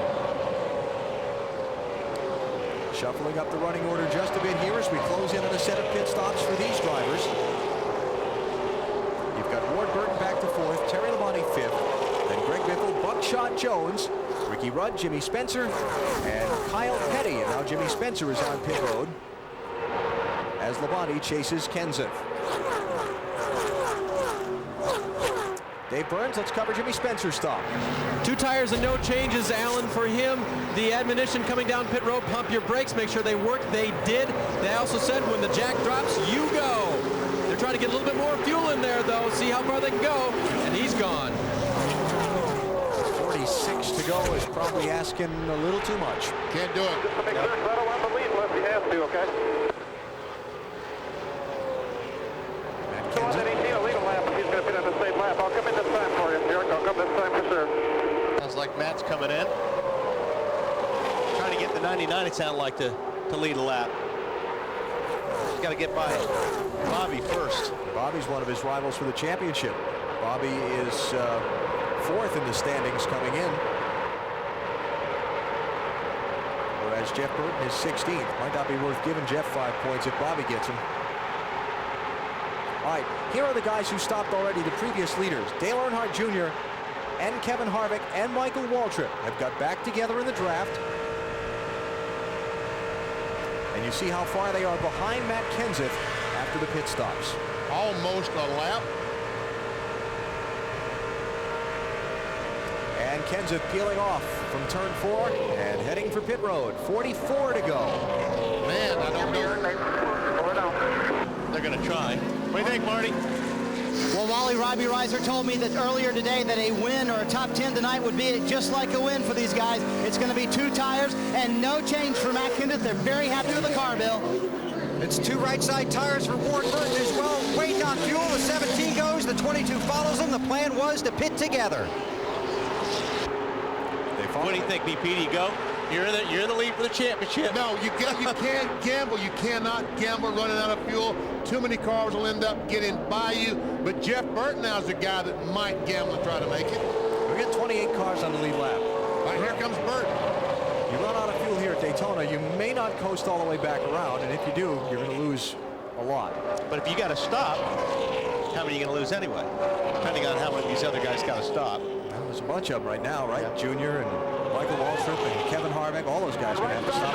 Nice straight wheel, foot on the brake, close to the wall here. You look good. I'm going to ease the jack down on the right side. I'm going to ease the jack down on the This was about a lap and a half, maybe a lap earlier than they wanted to come. They wanted to make sure they didn't stall the car, run out of fuel, and have to refire it.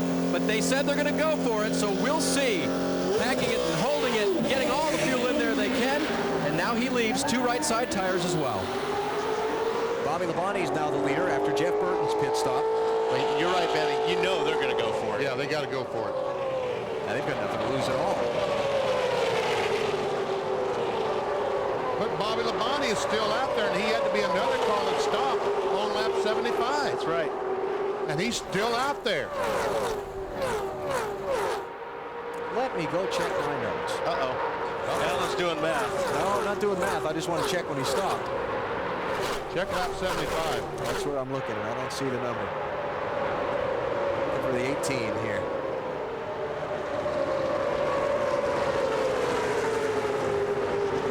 No, you know what? He stopped on the 1 to go at the end of that caution and topped off at 77. Lap 77, you're right. Yeah, right. My handwriting's not the best. He can do it. He can do it. Here he comes. Bobby Labonte pitting, 41 laps to go when he crosses the start-finish line. And he just ran 41 laps, so he can make it the rest of the way. Here he comes, Bill. You bet they can make it, and they've got great coaching going on from the top of that pit box with Michael McSwain. Bobby Labonte on pit road, looking for a win here at Daytona. Around to the right side, they put on the 2 right side tires, and that's going to be it. They're going to pack it full of fuel. They get the nod from the gas man, and Bobby Labonte is on his way. Here comes his brother right behind him. And Greg Biffle, another car that can probably make it the rest of the way. And the 4th car coming off pit road there is Ricky Rudd in the Wood Brothers car. He's probably good to the finish. So if those 4 cars can hook up, do a little work together. I think Ricky is a little bit too far behind right now to hook up with the 3 guys that just left in front of him. He better check his mirror. Here come the leaders. In a hurry. So Junior has gone back to the lead now after all these cars have made their pit stop. Yep. But he's got to stop again. Right. Yep. Boy, oh boy, 40 laps to go in this one. 100 miles left in the Pepsi 400. Rocking and rolling all night here in Daytona Beach. 30 laps to go in the Pepsi 400. Changes in the running order. Michael Waltrip to 3rd. Kevin Harvick to 4th, behind Dale Earnhardt Jr. and Greg Biffle. Bobby Labonte getting shuffled back. Check our Walmart race fact. Last driver to win both Daytona races in the same year. Bobby Allison, 1982. That was defeated both times that year. Of course, Michael Waltrip tried to win 3 straight here, but he won this July race 1 year ago, and then the 500 in February. Here's Michael being worked on by Kevin Harvick for 3rd spot. Harvick is short one thing. Help. No drafting aid for the 29 car. Matt Kenseth in the middle of that group. Black car. What an impressive run for that team tonight.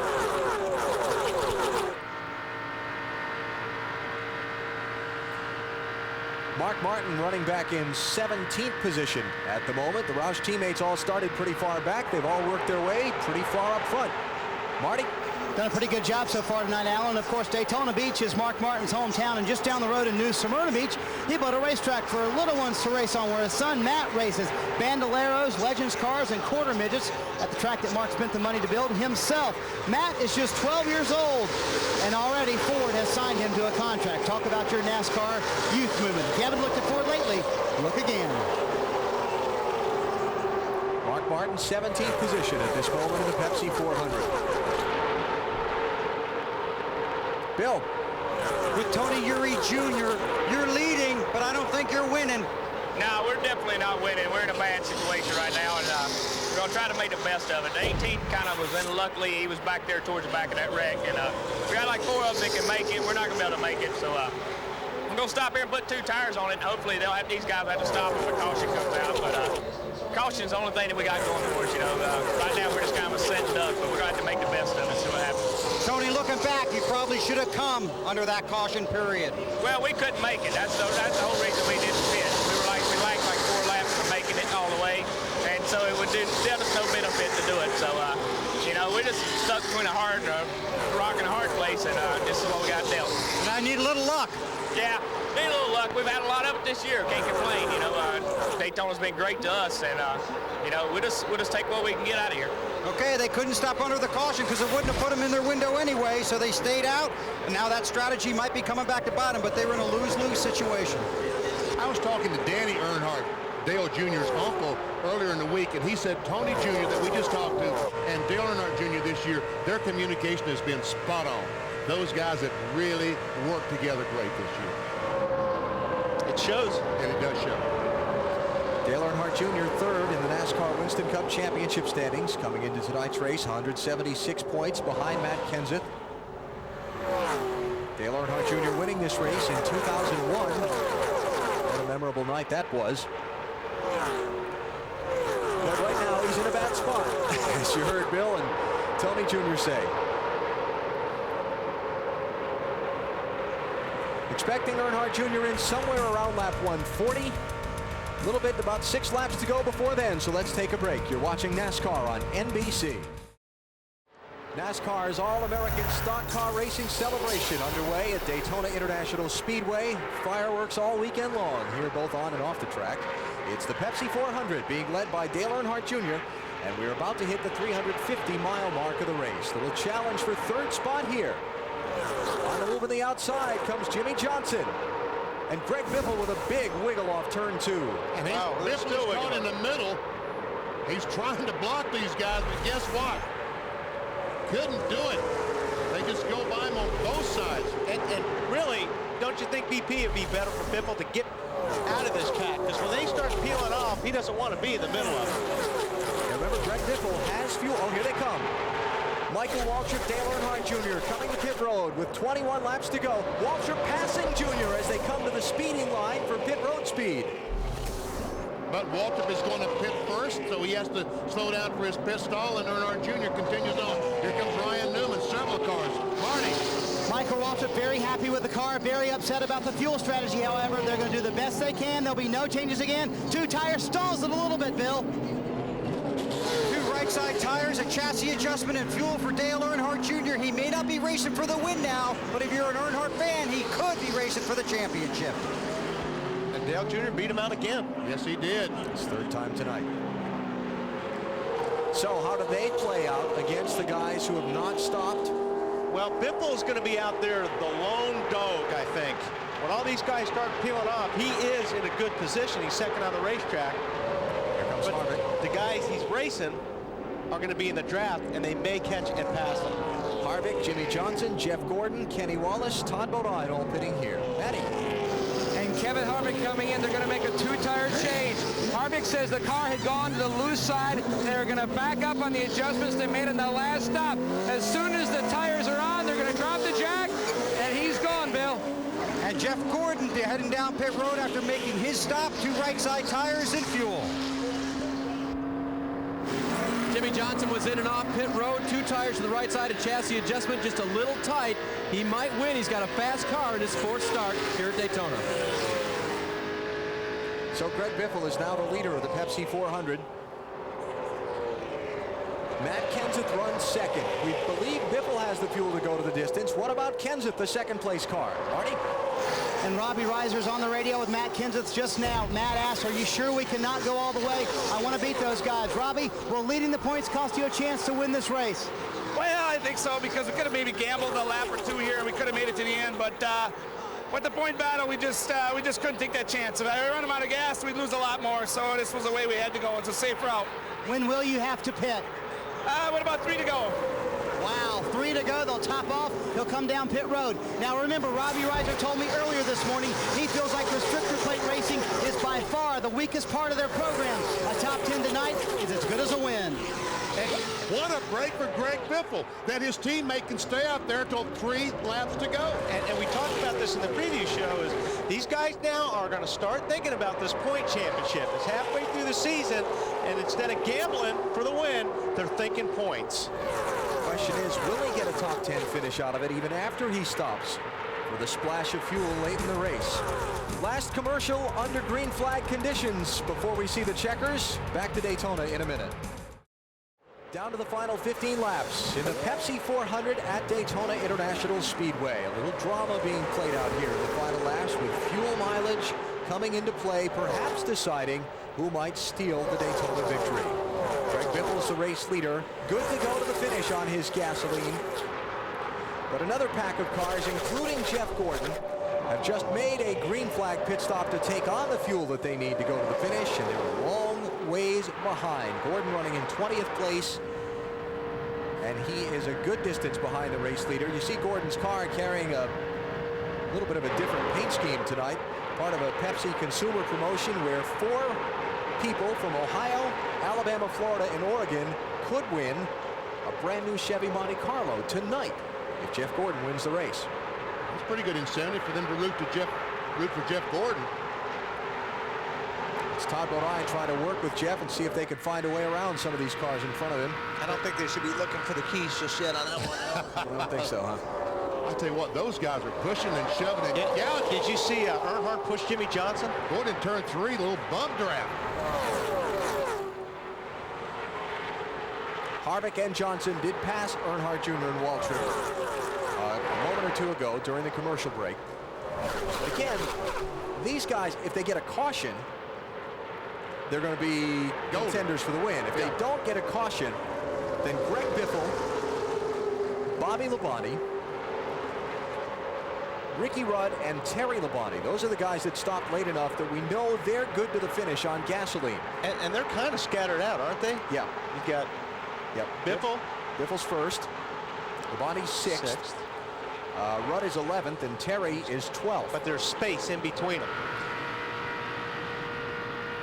And we just told a story about Matt Kenseth and his potential fuel stop with 3 to go. Marty, you got more?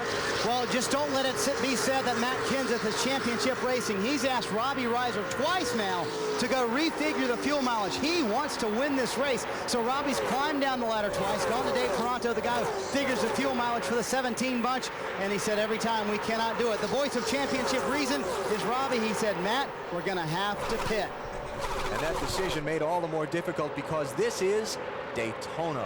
Yeah, that's exactly right. And he's sitting there looking at it going, man, I can taste it. I mean, it's what, 2 car lengths in front of him, the checkered flag. If you could get by Biffle, oh, man. Ooh. Oh, check this out. 3 deep around the David Green lapped car. And these guys back here, Harvick is running 15th. So this is 15th, 16th, 17th, and 18th. But you're right, if the caution flag should come out, it might be the race for the lead and the win. Dale Jarrett's just been on and off pit road for his final stop. Sterling Marlin is in now. So thin that lead pack by a couple of more as Michael Waltrip tries to fend off Jimmy Johnson. Comes Todd Bodine in to join this race. All right, let's go back up front. Greg Biffle, we believe, good to go to the finish on fuel. Well, he's got to run 41 laps, and I believe that he ran 41 laps the last time. Randy Goss has got to be beside himself, the crew chief for Greg Biffle. Jimmy Spencer peels off. He's coming to pit road. And now, here's what we talked about. We got 4 cars in the draft, and Bobby Labonte by himself. Yeah, can Biffle pull away from Labonte? Can these guys help him do that? Right. And that's what we talked about, being scattered out. That draft, those 4 cars are running a lot quicker than Bobby by himself right now. This could be big, Wally. Could be real big. Elliott Sadler there in the 38 just in front of Biffle. He's already made that splash and dash pit stop at 1:39. And that's going to help him even more. That's what Biffle wants. That's perfect. That's exactly what he needed. Somebody that could go the rest of the way to get in front of him and tow him along. And same for Tony Stewart. He stopped on the same lap that Elliott Sadler did. Ward Burton, Bill, what do you got on him? Well, I just want to try and make it a little bit more confusing. I'm going to talk to his crew chief, Frank Stoddard. He said based on their first calculations, the 22 car could not go to the finish on their last stop. He said based on their last run, they'll be about a half a lap short. So he's not sure what he's going to do, but if he's half a lap short, he'll be running out on the track, I believe. I believe you're right, Bill. You know, the last lap, Bobby Labonte ran as fast as Greg Biffle. But I don't know if he can keep that up. He's pedaling as hard as he can to keep up with this group as we watch Jeff Burton, Ward Burton.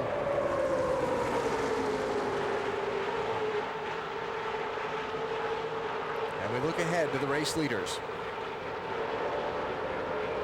Labonte is, I mean, he's almost able to get something off these cars to keep up.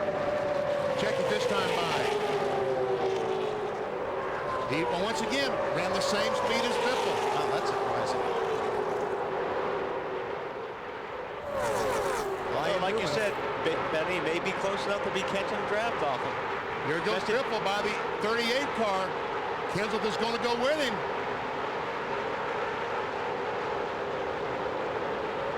Got 3 Fords there, but there's a little branding work there with Elliott Sadler running in behind Biffle now. If Greg Biffle's name is new to you, he's from Vancouver, Washington, just across the river from Portland, Oregon. Started out local racing in the northwestern part of the country. Liked it so much he developed a business building race car chassis and parts. Got discovered by old BP. I saw him at Tucson at Winter Heat. And here's a kid that came down there, never seen the racetrack, sat on the pole, led all 150 laps, and as you said, 25 years old and built race cars for a living. I said, what a package this is. And Labonte is back there. He's caught up with this crowd. Wow. Man, my hat is off to Bobby Labonte. He pedaled hard to catch this group. So you got the rookie, Greg Biffle, in his first year of NASCAR Winston Cup racing, and the former champion Bobby Labonte, who has never won at Daytona. He's finished second here twice, has Labonte. He's not taken the trophy. Matt Kenseth, the 17 car, he's still in there in second spot, but he has got to make a pit stop. Oh! Tony Stewart on the inside of Ryan Newman. That was close. Those guys are racing for a position. They're racing for 23rd and 24th. Tail end of the lead lap. Here we go. These guys get side by side here. Bobby Labonte may make a move right now. Trying to squeeze his way back up in the draft. Kenseth jumps in behind him. Bobby may just pull it off right here. Here comes Bobby. And also Labonte has his teammate in front of Greg Biffle now. I don't know how that's going to play out. Bobby Labonte around Matt Kenseth. Now right in behind Greg Biffle for the race lead. 5 laps to go at Daytona. Now we'll see some air driving.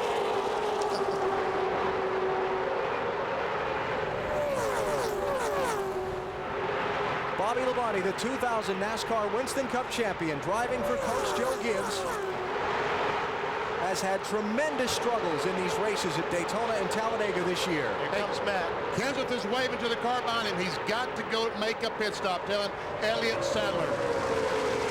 Matt, what is he saying? What's Randy Gosnell's guy saying? Something just flew off the 31 car, Benny, coming down the front straightaway. They also told the 16 of Biffle that the 17 is peeled off, so Bobby Labonte won't have any help. You're going to have to go it alone. Keep your eyes on that mirror. We remain under green. You're right. NASCAR spotters around the racetrack, not calling in any debris. And the race stays at full speed as the championship leader pits. Meantime, Bobby Labonte looking outside. No help. No help. That's the problem Bobby's got right now. He doesn't have anybody to help push him by Biffle. Elliott Sadler has dropped off that lead group. What about Tony Stewart? He is Bobby Labonte's teammate, the first car in that line. Well, Tony, if maybe Tony moved up the racetrack, he might be able to help Bobby, but the problem is if he does that, he'll lose the position of Ryan Newman. How about experience versus inexperience here? Bobby's been in so many of these races, Greg is not. Can Bobby force him into a mistake? Got to be worth something, that experience. That time he moved high up in 3 and 4. Biffle, again, mirror driving, moved up to block that move. Less than 3 laps to go. Whatever Biffle slides up a little bit. Whatever Biffle does, Bobby will do the opposite. And I think you're right. He could force him into, you know, if he makes him run down low, then he'll try to shoot up on the outside and get beside him. If he does that, then I think Tony will move up the racetrack or down the racetrack to help the 18 car draft by. But we're not going to see anything like Tony Stewart sliding up, dropping back behind Bobby and trying to push him around in this last lap or two. Should have done it by now if he was going to do it. Coming down. Just a couple to go. But I think Tony will start moving around the racetrack a little bit. Greg Biffle came up the ladder the NASCAR way, started racing at the local NASCAR sanctioned tracks, went to the regional touring series in the Northwest and Southwest, then became the NASCAR Craftsman Truck Series champion after hooking up with Jack Roush, onto the NASCAR Busch Series champion there 1 year ago. And if the caution flag should come out now, the race is over. They will not red flag this race with less than 5 laps to go. Matt, what about Biffle? The guy calling the race from the spotter stand for Greg Biffle is Joel Edmonds, who last night was calling the race for Michael Waltrip. They came home second. He's telling him, keep it on the bottom. The 18 will try you high, but just keep it on the bottom. He has no help. Ward Burton is on pit road out of gas. White flag is in the air. Final lap. Are we seeing a rookie breakthrough at the biggest track of all? Or can Bobby Labonte get a run and Labonte slow down? Is Labonte out of gas? He's out of fuel. Bobby Labonte's come up dry. It's definitely out of fuel. Now Biffle can try and breathe it and make sure he has enough because it's a long way back to Jeff Burton, 3 seconds. What an upset this is going to be. Final corner for Greg Biffle. There'll be a celebration in the Pacific Northwest tonight. There's his girlfriend Nicole. For Jack Roush, Greg Biffle is going to score a win at Daytona in just his 23rd NASCAR Winston Cup start. Greg Biffle wins the Pepsi 400. And Roush comes 1-2, and Ricky Rudd comes in third. Another car close with close Jack Roush ties. All right, guys, congratulations to you. Awesome job, guys. Way to go. Randy Goss, the crew chief's voice there. The voice of reason. Call him Radar. Looks a little bit like the actor that played the Radar character in the old MASH series. How about Greg Biffle? First-time winner this season. Just his 23rd Winston Cup start. He's a winner at Daytona. Huge. Long way from Vancouver, Washington. Bobby Labonte coasted all the way across the start-finish line to finish 5th. So that won't cost him any championship points. Remember, he's one of the players for the title coming into the race. And despite the fact that it was Chevrolets that did most of the leading all night, Matt, a Ford wound up taking the checkered flag. The NASCAR Truck Series, the Busch Series, now Winston Cup. Congratulations, Randy. Unbelievable, unbelievable. I'm just so proud of the guys. Thank you. Thanks, bud. Just so proud of everybody. I don't have to tell you, we've been struggling. The Granger team's been struggling. It's been hard here for us in Winston Cup. We're used to winning. I just want to thank everybody that stuck behind us. Our fab shop, especially our engine shop, our guys in Michigan, they just dig hard for us. And all the guys back at the shop, especially my team. I've worked a lot of my guys 7 days a week since we started. They just never, ever even complained about it. Just really appreciate it. How special to pull it off here at Daytona, Randy? This is the biggest one. Well, It's hard for me right now because we've been struggling so much. We qualified 30th, and you have to get everything just right. My engineer, Dave Winston, you know, I run us out of gas at Sears Point, and now we're gambling on the gas. It works out for us, but it's a tough position. 41 laps on fuel for the former national motorcycle champion. Now he's going to Winston Cup victory lane. Bill? I just want to tell you, Greg Biffle said you'll have to tell me where victory lane is. I don't know. He just found it. And this will be a wild scene. Yes, it will. Greg Biffle scoring the win at Daytona tonight over his teammate Jeff Burton. A Roush Racing sweep of the first and second spots. Ricky Rudd, Terry and Bobby Labonte rounding out the top 5. For Dale Earnhardt Jr. had to make the extra stop on fuel. He finishes 7th.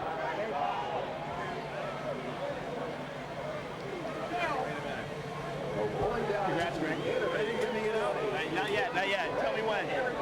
Remember all the good stuff, Biffle. Getting all the instructions. All the victory lane stuff. All right, Bill, take it away. Well, he's been to victory lane a number of times before, but this is his first in the Winston Cup Series, and it comes at Daytona, the sport's most famous track.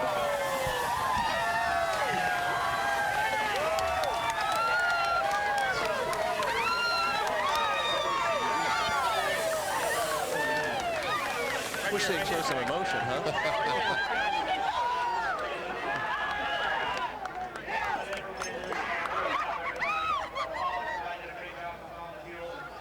Congratulations. Thanks. I'll tell you what, that I can't say enough about Matt Kenseth. You know, that guy, there isn't words to explain how he made me win this race tonight. I mean, he backed off to 18 there, and if he had stayed up with him, he'd have pushed him by, and then they were going to go by us on the back stretch, and Matt pulled down and sacrificed a spot for a win for me, and I tell you, these Granger guys have worked so hard. Everybody, I can't say enough about Roush Racing and Ford, this Ford Taurus, really loose, but really fast. You're a long way from tiny Tucson, Arizona tonight.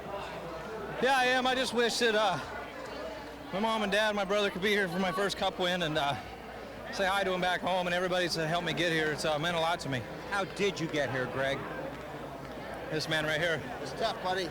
It's really tough. You can do it. Yeah. Here's the actual team owner right over here, the 16 car, Jeff Smith. These guys are just, we've had a lot of ups and downs, and a lot of downs lately. You know, ran out of gas, running 9th to 10th, and got involved with Tony Stewart a few times there and got the short end of the stick. But you know, these guys would just never give up, and here we are. Okay, now hang on just a second. I want you to put on this headset, and there's somebody that wants to congratulate you, and you'll probably recognize this voice. Hey, Biffle, good job. Thanks, BP. Hi it all to you, buddy. Man, it's been a long time since Tucson, Arizona, hasn't it? Man, it has, and without your help, getting me hooked up with Jack Roush and everybody out in Tucson, all my buddies, John Sewell and John Baker, everybody's helped me out in Tucson get here tonight. Means a lot to me. I told Jack Roush 5 or 6 years ago you could get the job done. I wondered, but you finally have proven me right. Thank you very much.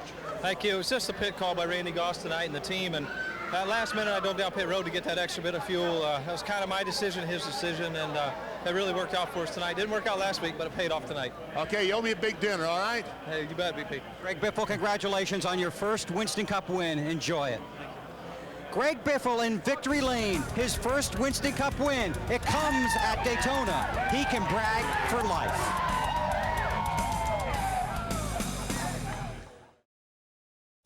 The 45th running of the Pepsi 400 at Daytona was a great one. A lot of drama, first-time winner, and we continue our post-race coverage here on NBC. Downstairs to Dave Burns. Well, Bobby Labonte ended up with a top 5 finish quietly across the line, out of fuel. What did that feel like when you knew you were in contention to win this thing? Well, you know, I just want to thank all the guys on the Interstate Battery Chevrolet. Yesterday we weren't that good in the first practice, got a lot better in the second practice, and had a great race car. You know, not only did we, you know, gamble there, and or not gamble, but we were able to get that gas and not have to pit like some other guys did. But it was a pretty fast race car too. I mean, wasn't as good as some of them, but it was, you know, probably top 10. And then, you know, it's kind of disappointing to finish 5th when you think you had a shot for a win or finish 2nd at least, you know. But that's the way it goes, and you know, still pretty happy. This is probably like the first restrictor-plate race I've finished in about 4 years, so I feel not on your top or anything. Or, yeah, dude, I'm happy about that. But and again, the guys did a good job, and that's what it was all about. Wish we could have won, but you know, congratulate Greg Biffle, and you know, our guys did a great job, and we came home 5th, out of gas and everything. So you know, all in all, that would, you know, sometimes we wouldn't have been able to do that, but tonight, the way the circumstances were, we finished 5th like that. All right, still looking for a win, but pretty positive about tonight. Marty? Well, Dave, Jeff Burton was told on the radio that he was half a lap short, so exactly when did the fuel conservation begin, Jeff? When we left pit road, really. As soon as we left, he said we were half a lap short, and so if you can't save at the beginning of it, you'll never get a chance to save. So we kind of got out of the middle of the pack and just sat there and rode for a little while, just trying to not lose the pack. And then we got kind of behind, and then I had to stay in the gas and go, but and kept, you know, was hoping we didn't run out of gas. But good day for us. We ran well. We not only finished well, but we ran well tonight.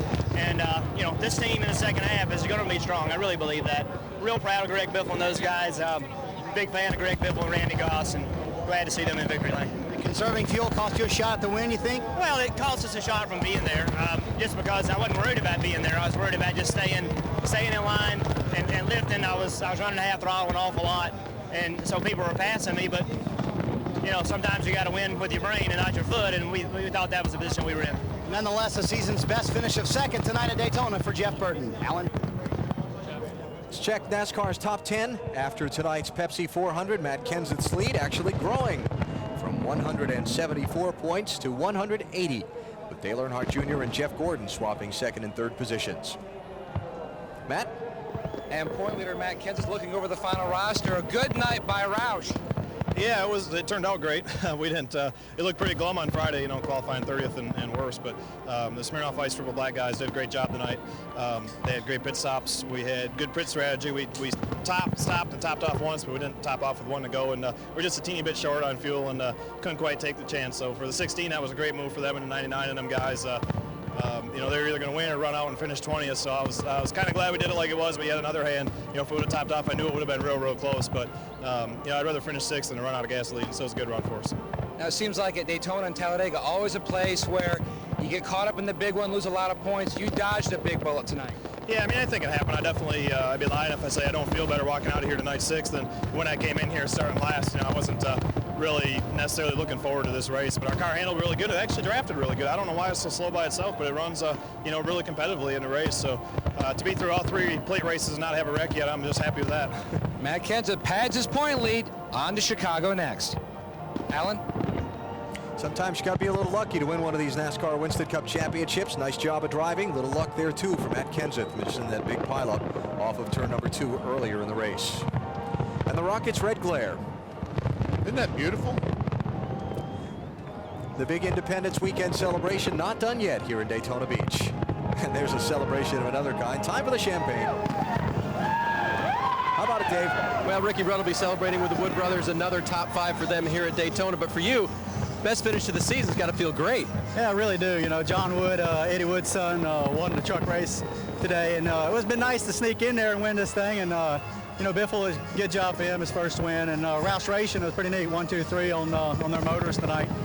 Just Wood Brothers, Motorcraft, Air Force Taurus. These guys just played at Pat Trice and played a smart race. They set that fuel strategy thing up about lap 100, and wasn't but a few guys that could do it or thought about it, and Pat was one of them, and it put us in third. Did you have a great handling car as well tonight? They say at Daytona, you've got to be able to work it in the turns as well. How was your car?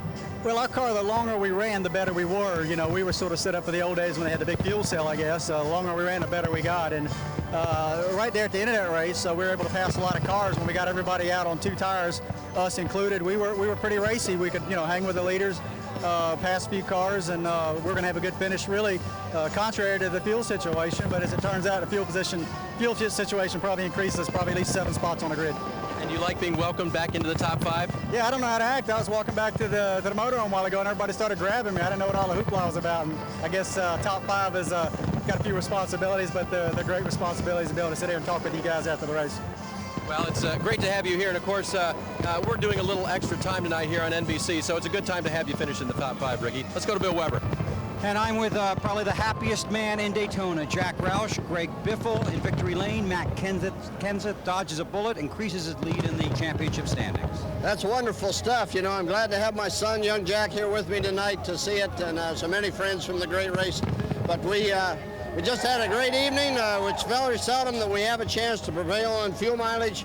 Randy Goss's strategy was perfect. The mileage worked out, and the car had enough speed to stay with the group he was with and not be caught by the faster Chevrolets that were behind us. We still have a 1997 Ford racing against 2003 Chevrolets, Pontiacs, and Dodges. I can't wait till 2004 and get a new car. The preceding was a paid political announcement. I want to be in that meeting where you decided on the strategy to go ahead and start all those cars in the back. Well, we didn't. The strategy was that the crew chiefs made their decision that they wanted cars that handled down here rather than cars that had Talladega speed.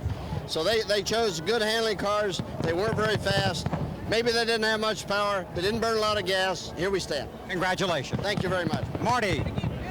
Bill Dale Earnhardt Jr. finished 7th, arguably probably the best car tonight, but had you not had the fuel strategy situation, could you have won the race? We would have been up there, had a chance to win it. I think Kevin Harvick had a great car. Congratulations first to Greg Biffle, man. What a great place to get your first victory. He must really be enjoying himself. I'm sure he will be tomorrow anyways. But we did all we could, but, just come up a little short. We couldn't take the chance some of them guys could in the back on fuel mileage and stuff like that. Ended up short on that, but got what we could. I swear I was driving as hard as I could, picking off as many spots at the end, just trying to get back to Matt or, do what I could for my points. And we got second back and, didn't gain on Matt. Another couple points we lost to him, but, it's all we could do, so we're pretty happy. You said the 29 had a good car. Was he better than you were, Junior? It's possible he was. It looked like when I was leading, he could pass a little bit frequently, more frequently than I could. I just don't know whether my car wasn't any good or I didn't have any friends out there, but my car was fine. The drivers just got to be able to suck it up and make the best of the situation, and I tried to do the best I could and wound up with another top 10, so that's good enough. Led a lot tonight, but finished 7th. Matt? And 7th in points coming into tonight's race, Jimmy Johnson. You battled back and forth with adversity all night. We had a great car, and I really learned a lot about the draft. And since I have forward progress, guys will line up behind me, and because they think I'll get to the front, they'll help you. So it's nice now to have the aggressiveness on the track, but that I've always had. But now I've got people that believe in me that'll help me, and we've been able to work from we were taking 4 the whole time, the other guys were taking 2, and we were having to fight back through there again, and we could do it each time. Now, at one point, it seemed like that there was I want to say, a battle back and forth as far as deal making between the 29 and yourself. Yeah, we were trying to work some stuff out, and it's hard to know how patient somebody's going to be, and then when you have a big push from behind you, you've got to do something with it. And we tried to work some deals together, but it never really came together. And he hung me out once, so I hung him out once, and we tried again, and we hung each other out again. So it's just plate racing. And did you have issues with Ty Bodine as well? We saw something at the end of the race. Yeah, I don't know if the spotter wasn't watching or what, but I went in on the outside of him into turn 1, and he drove me clean into the fence. So over there talking to him about it, and like normal, he doesn't know what he did or understand what happened. I'm over there yelling at him, and he thought it was from the lap before. So he just doesn't have a clue sometimes, and took us out of a good finish. But just part of it. We'll be back next week. And the good news for you, we're going on to Chicago, a very special place in your racing career. Yeah, it's a great place. One of my first Busch race there. Looking forward to going back. It's Chad's hometown track, and Los Monte Carlo is going to be quick, so we're looking forward to it. Let's talk also about the big one. You made a great move to avoid that. We got lucky. I saw the smoke, and I saw Kurt's car sitting sideways for a long time, and I didn't really know which way to go. Finally, I picked my lane, and I got down on the flat and was able to get by him, and I was real lucky. It was a close call. Well, Jimmy Johnson, the fireworks going off in the air. He's on to Chicago next, Marty. Well, Matt, I asked Dale Earnhardt Jr. this question, so I'll ask you, Kevin Harvick. Did the fuel strategy cost you the race? It cost us a shot at it. I thought racing the 8 and the 48 and those guys back there that everybody else was going to have to pit, but it was a good night for the Goodwrench car. We just couldn't afford to take the chance. There's too much at stake in the points, and we couldn't afford to run out of gas. Dale Earnhardt Jr. said your car was better than his. Do you agree? It was pretty good. We could pass people and put ourselves in position, and in the pits, on and off pit road, we did a great job all night long on both ends. Came out in front and probably too far out in front, but that's how it goes, and we'll take it.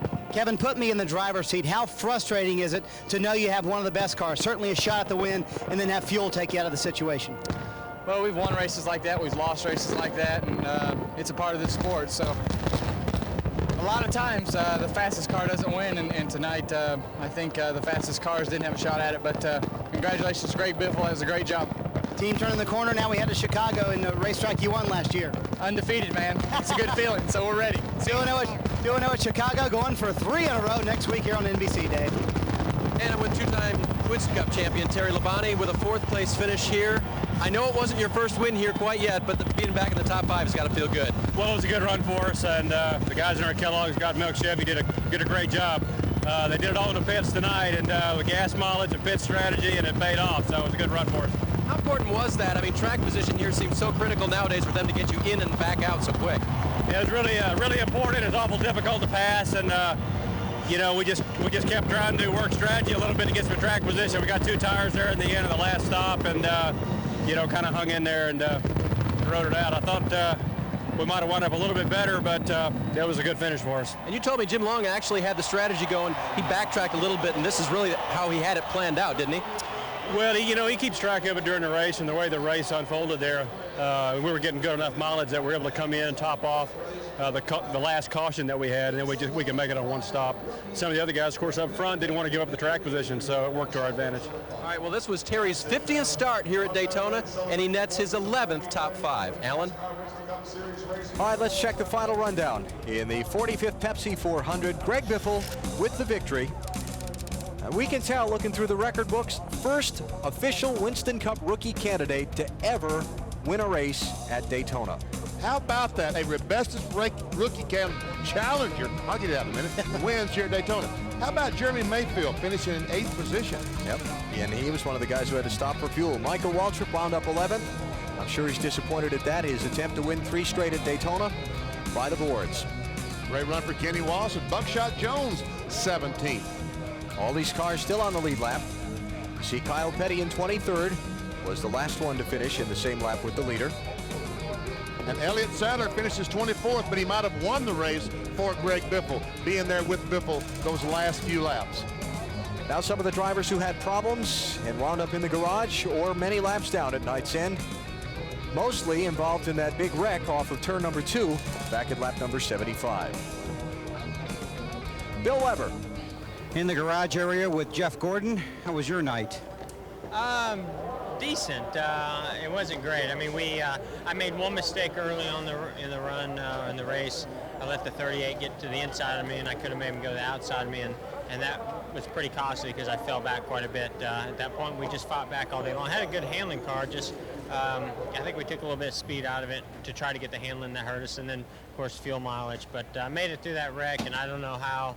So I got to count myself pretty fortunate right now to come home 14th. Well, tell me how. I mean, how did you? We can actually show it to you if you watch over here, I think. But you can tell me if you know how you got through it.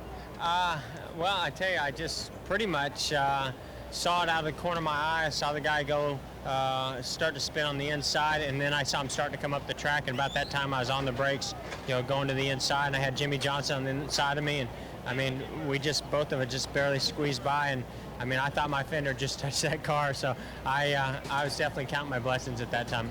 Okay, there's the mess. You can watch it on that monitor there.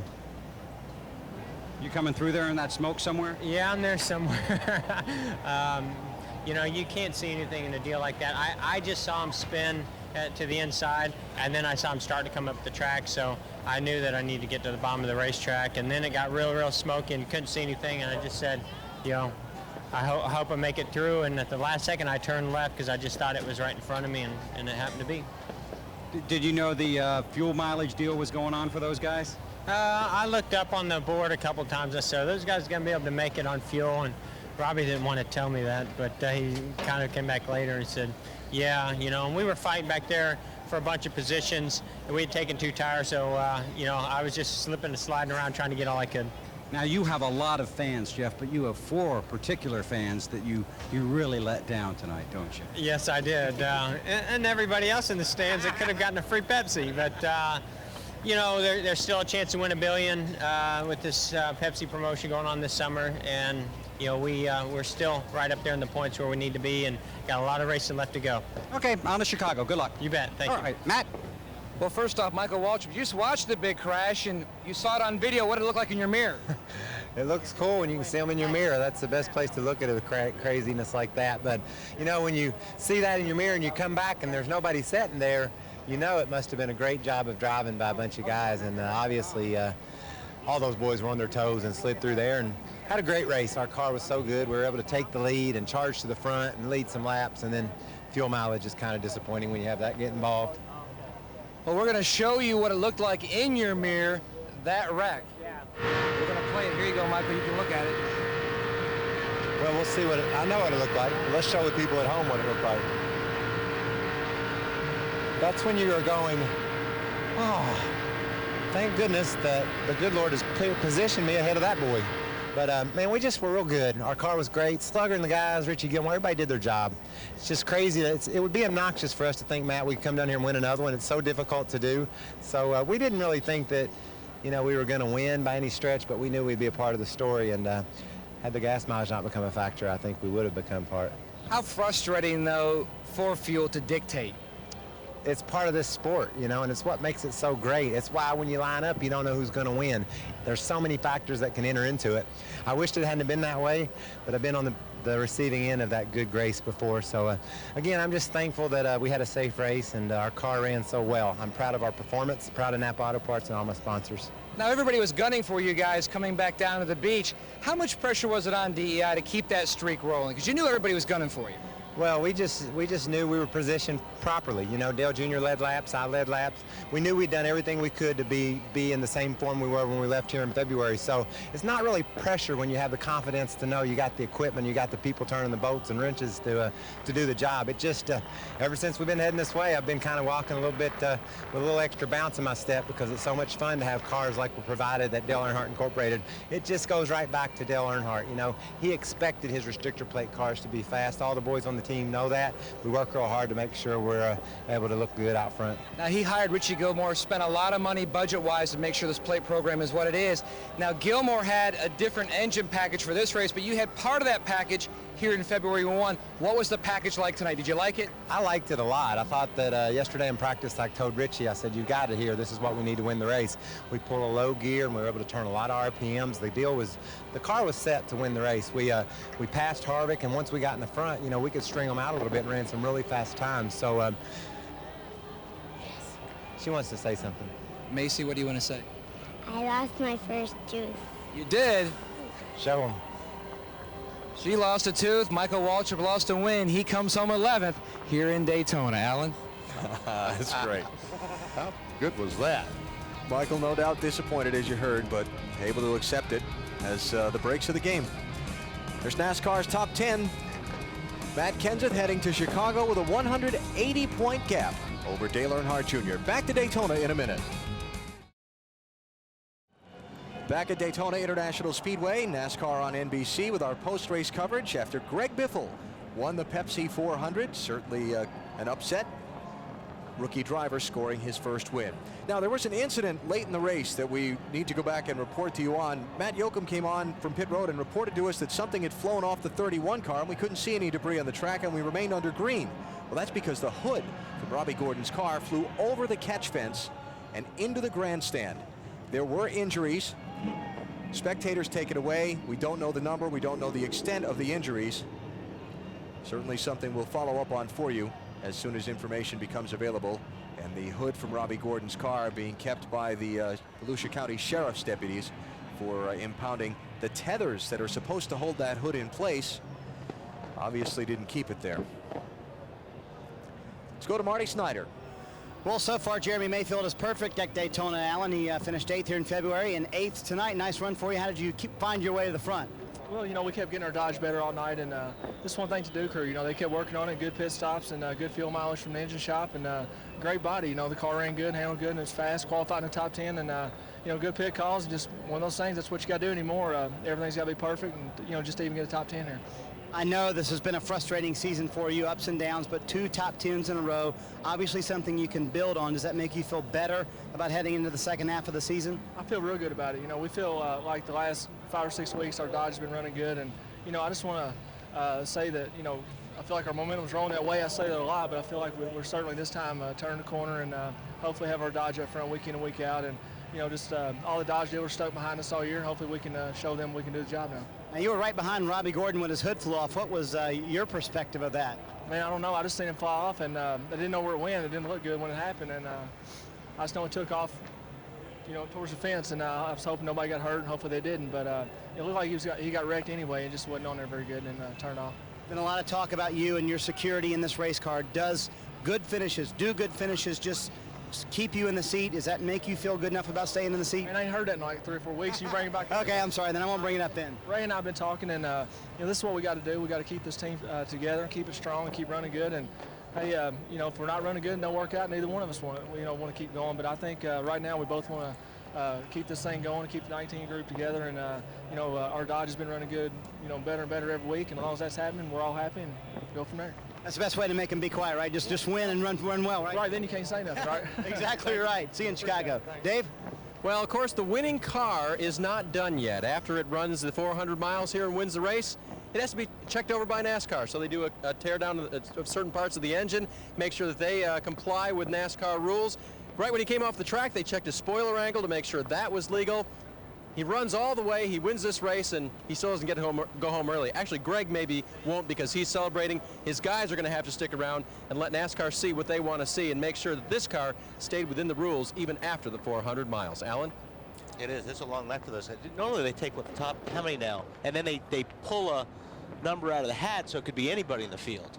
They take the top 5 and 1 or 2 other cars, and they'll be 2 or 3 hours because they got to completely disassemble the engine to make sure that the weights are correct inside the engine. Right. I think after you win, you'll put up with the teardown. Yeah. It's worth it. Let's do our race recap for you and show you how things came down tonight in the Pepsi 400. Huge crowd here enjoying the star-spangled pre-race celebrations on Independence Weekend, and then the field of 43 rolled off for competition at Daytona. Lap 38, first set of pit stops brought trouble for Tony Stewart. He ran out of fuel. About a quarter of a lap short of pit road, had trouble getting the car going, lost a lot of ground. He was able to catch back up when the caution came out at lap 55. First, Michael Waltrip with a nice crossover move.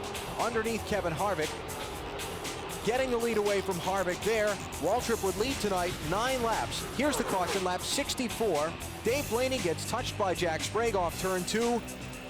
The harrowing slide across that safety pavement strip inside of turn 2 keeps it from being any worse than a single car incident. Blaney would continue on. Championship leader Matt Kenseth gave his pit crew a scare, sliding through his stall. But no one was injured. They backed the car up and only lost a few spots. Big incident of the night, 7 cars when Kurt Busch cut down a right rear tire, caught up Robbie Gordon, Steve Park, Joe Nemechek, and a few others. Here's a look at it from Gordon's perspective.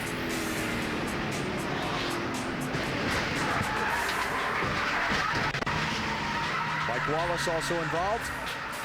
The big wreck, only 7 cars tonight. That's actually not bad. It could have been a lot worse. They were still bunched up from the previous restart.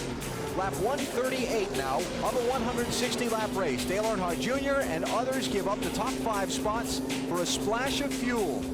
In the meantime, Greg Biffle, who had pitted with 41 laps to go, stays out front, gets the lead when the others pit. Bobby Labonte's trying to take the lead from him. In the final lap, Labonte runs out of fuel, and Greg Biffle scores his first NASCAR Winston Cup win of all places at Daytona. And the victory celebration was pretty cool. They had enough gas for burnout. Greg Biffle, now the 11th fastest winner in Winston Cup history, winning in his 23rd race. That's 2 better than Tony Stewart. 11th on the all-time list. A Ford sweep of the top 3 spots tonight. As you look at the race summary, just the 2 crashes that we showed you, and a very speedy 166-mile-an-hour average speed. Marty?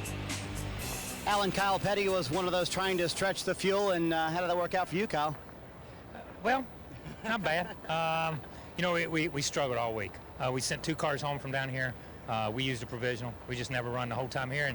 And Lane made a good call. Stephen Lane made a great call, and we gambled on fuel mileage, but evidently this wasn't our week. We didn't run, and we didn't get fuel mileage either, so we ran out of fuel with a lap to go, and ended up 23rd. So I think we beat a lot of people because I coasted all the way around and coasted back down the front stretch and took the checkered flag. A lot of those guys ran out of gas and just came down pit road, so they were credited one lap down, where I ended up finishing the last lap.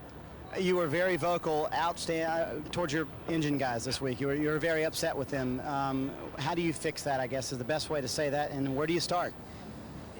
You know, I don't know, because last year, I think Mike Egge and that group, Mike Egge Racing Engines, built some of the best engines there were last year, bar none, hands down.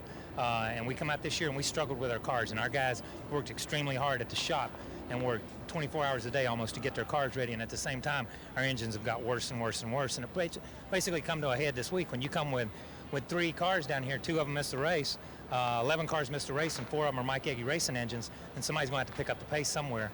And if we're going to go to an outside vendor and we're going to play this way, then I heap all the praise on them last year because they did a phenomenal job, but right now they're letting us down. And I just let him know they were letting us down. But in the end, you are the head of Petty Enterprises, and it all starts at the top. Where do you start fixing things? Well, I fixed it last time we didn't make engines. We made an engine change. We went from doing it in-house to doing it with Mike Egge Racing engines, and you know, we're going to have to sit down and figure out where we're at with him. Can't change lanes every time something doesn't go your way. But by God, this is Winston Cup racing, and you got to be competitive, and somebody's going to have to work. And I don't care if they come down here and jack off at the racetrack or whatever they do, they're going to have to get their butt to work and build some motors. And we ain't got them right now. We hadn't had them for the last 6 or 7 weeks, and they're letting Georgia Pacific down, letting General Mills down, Coca-Cola, Dodge, and they're letting our team down and letting these drivers down. These guys are going to have to get to work. Kyle, is it hard to be the president and still drive the race car too? No, it's easy. It's easy when you're sitting there and you master motor and there ain't no motor. You know there ain't no motor. You don't have to have a driver come in and tell you.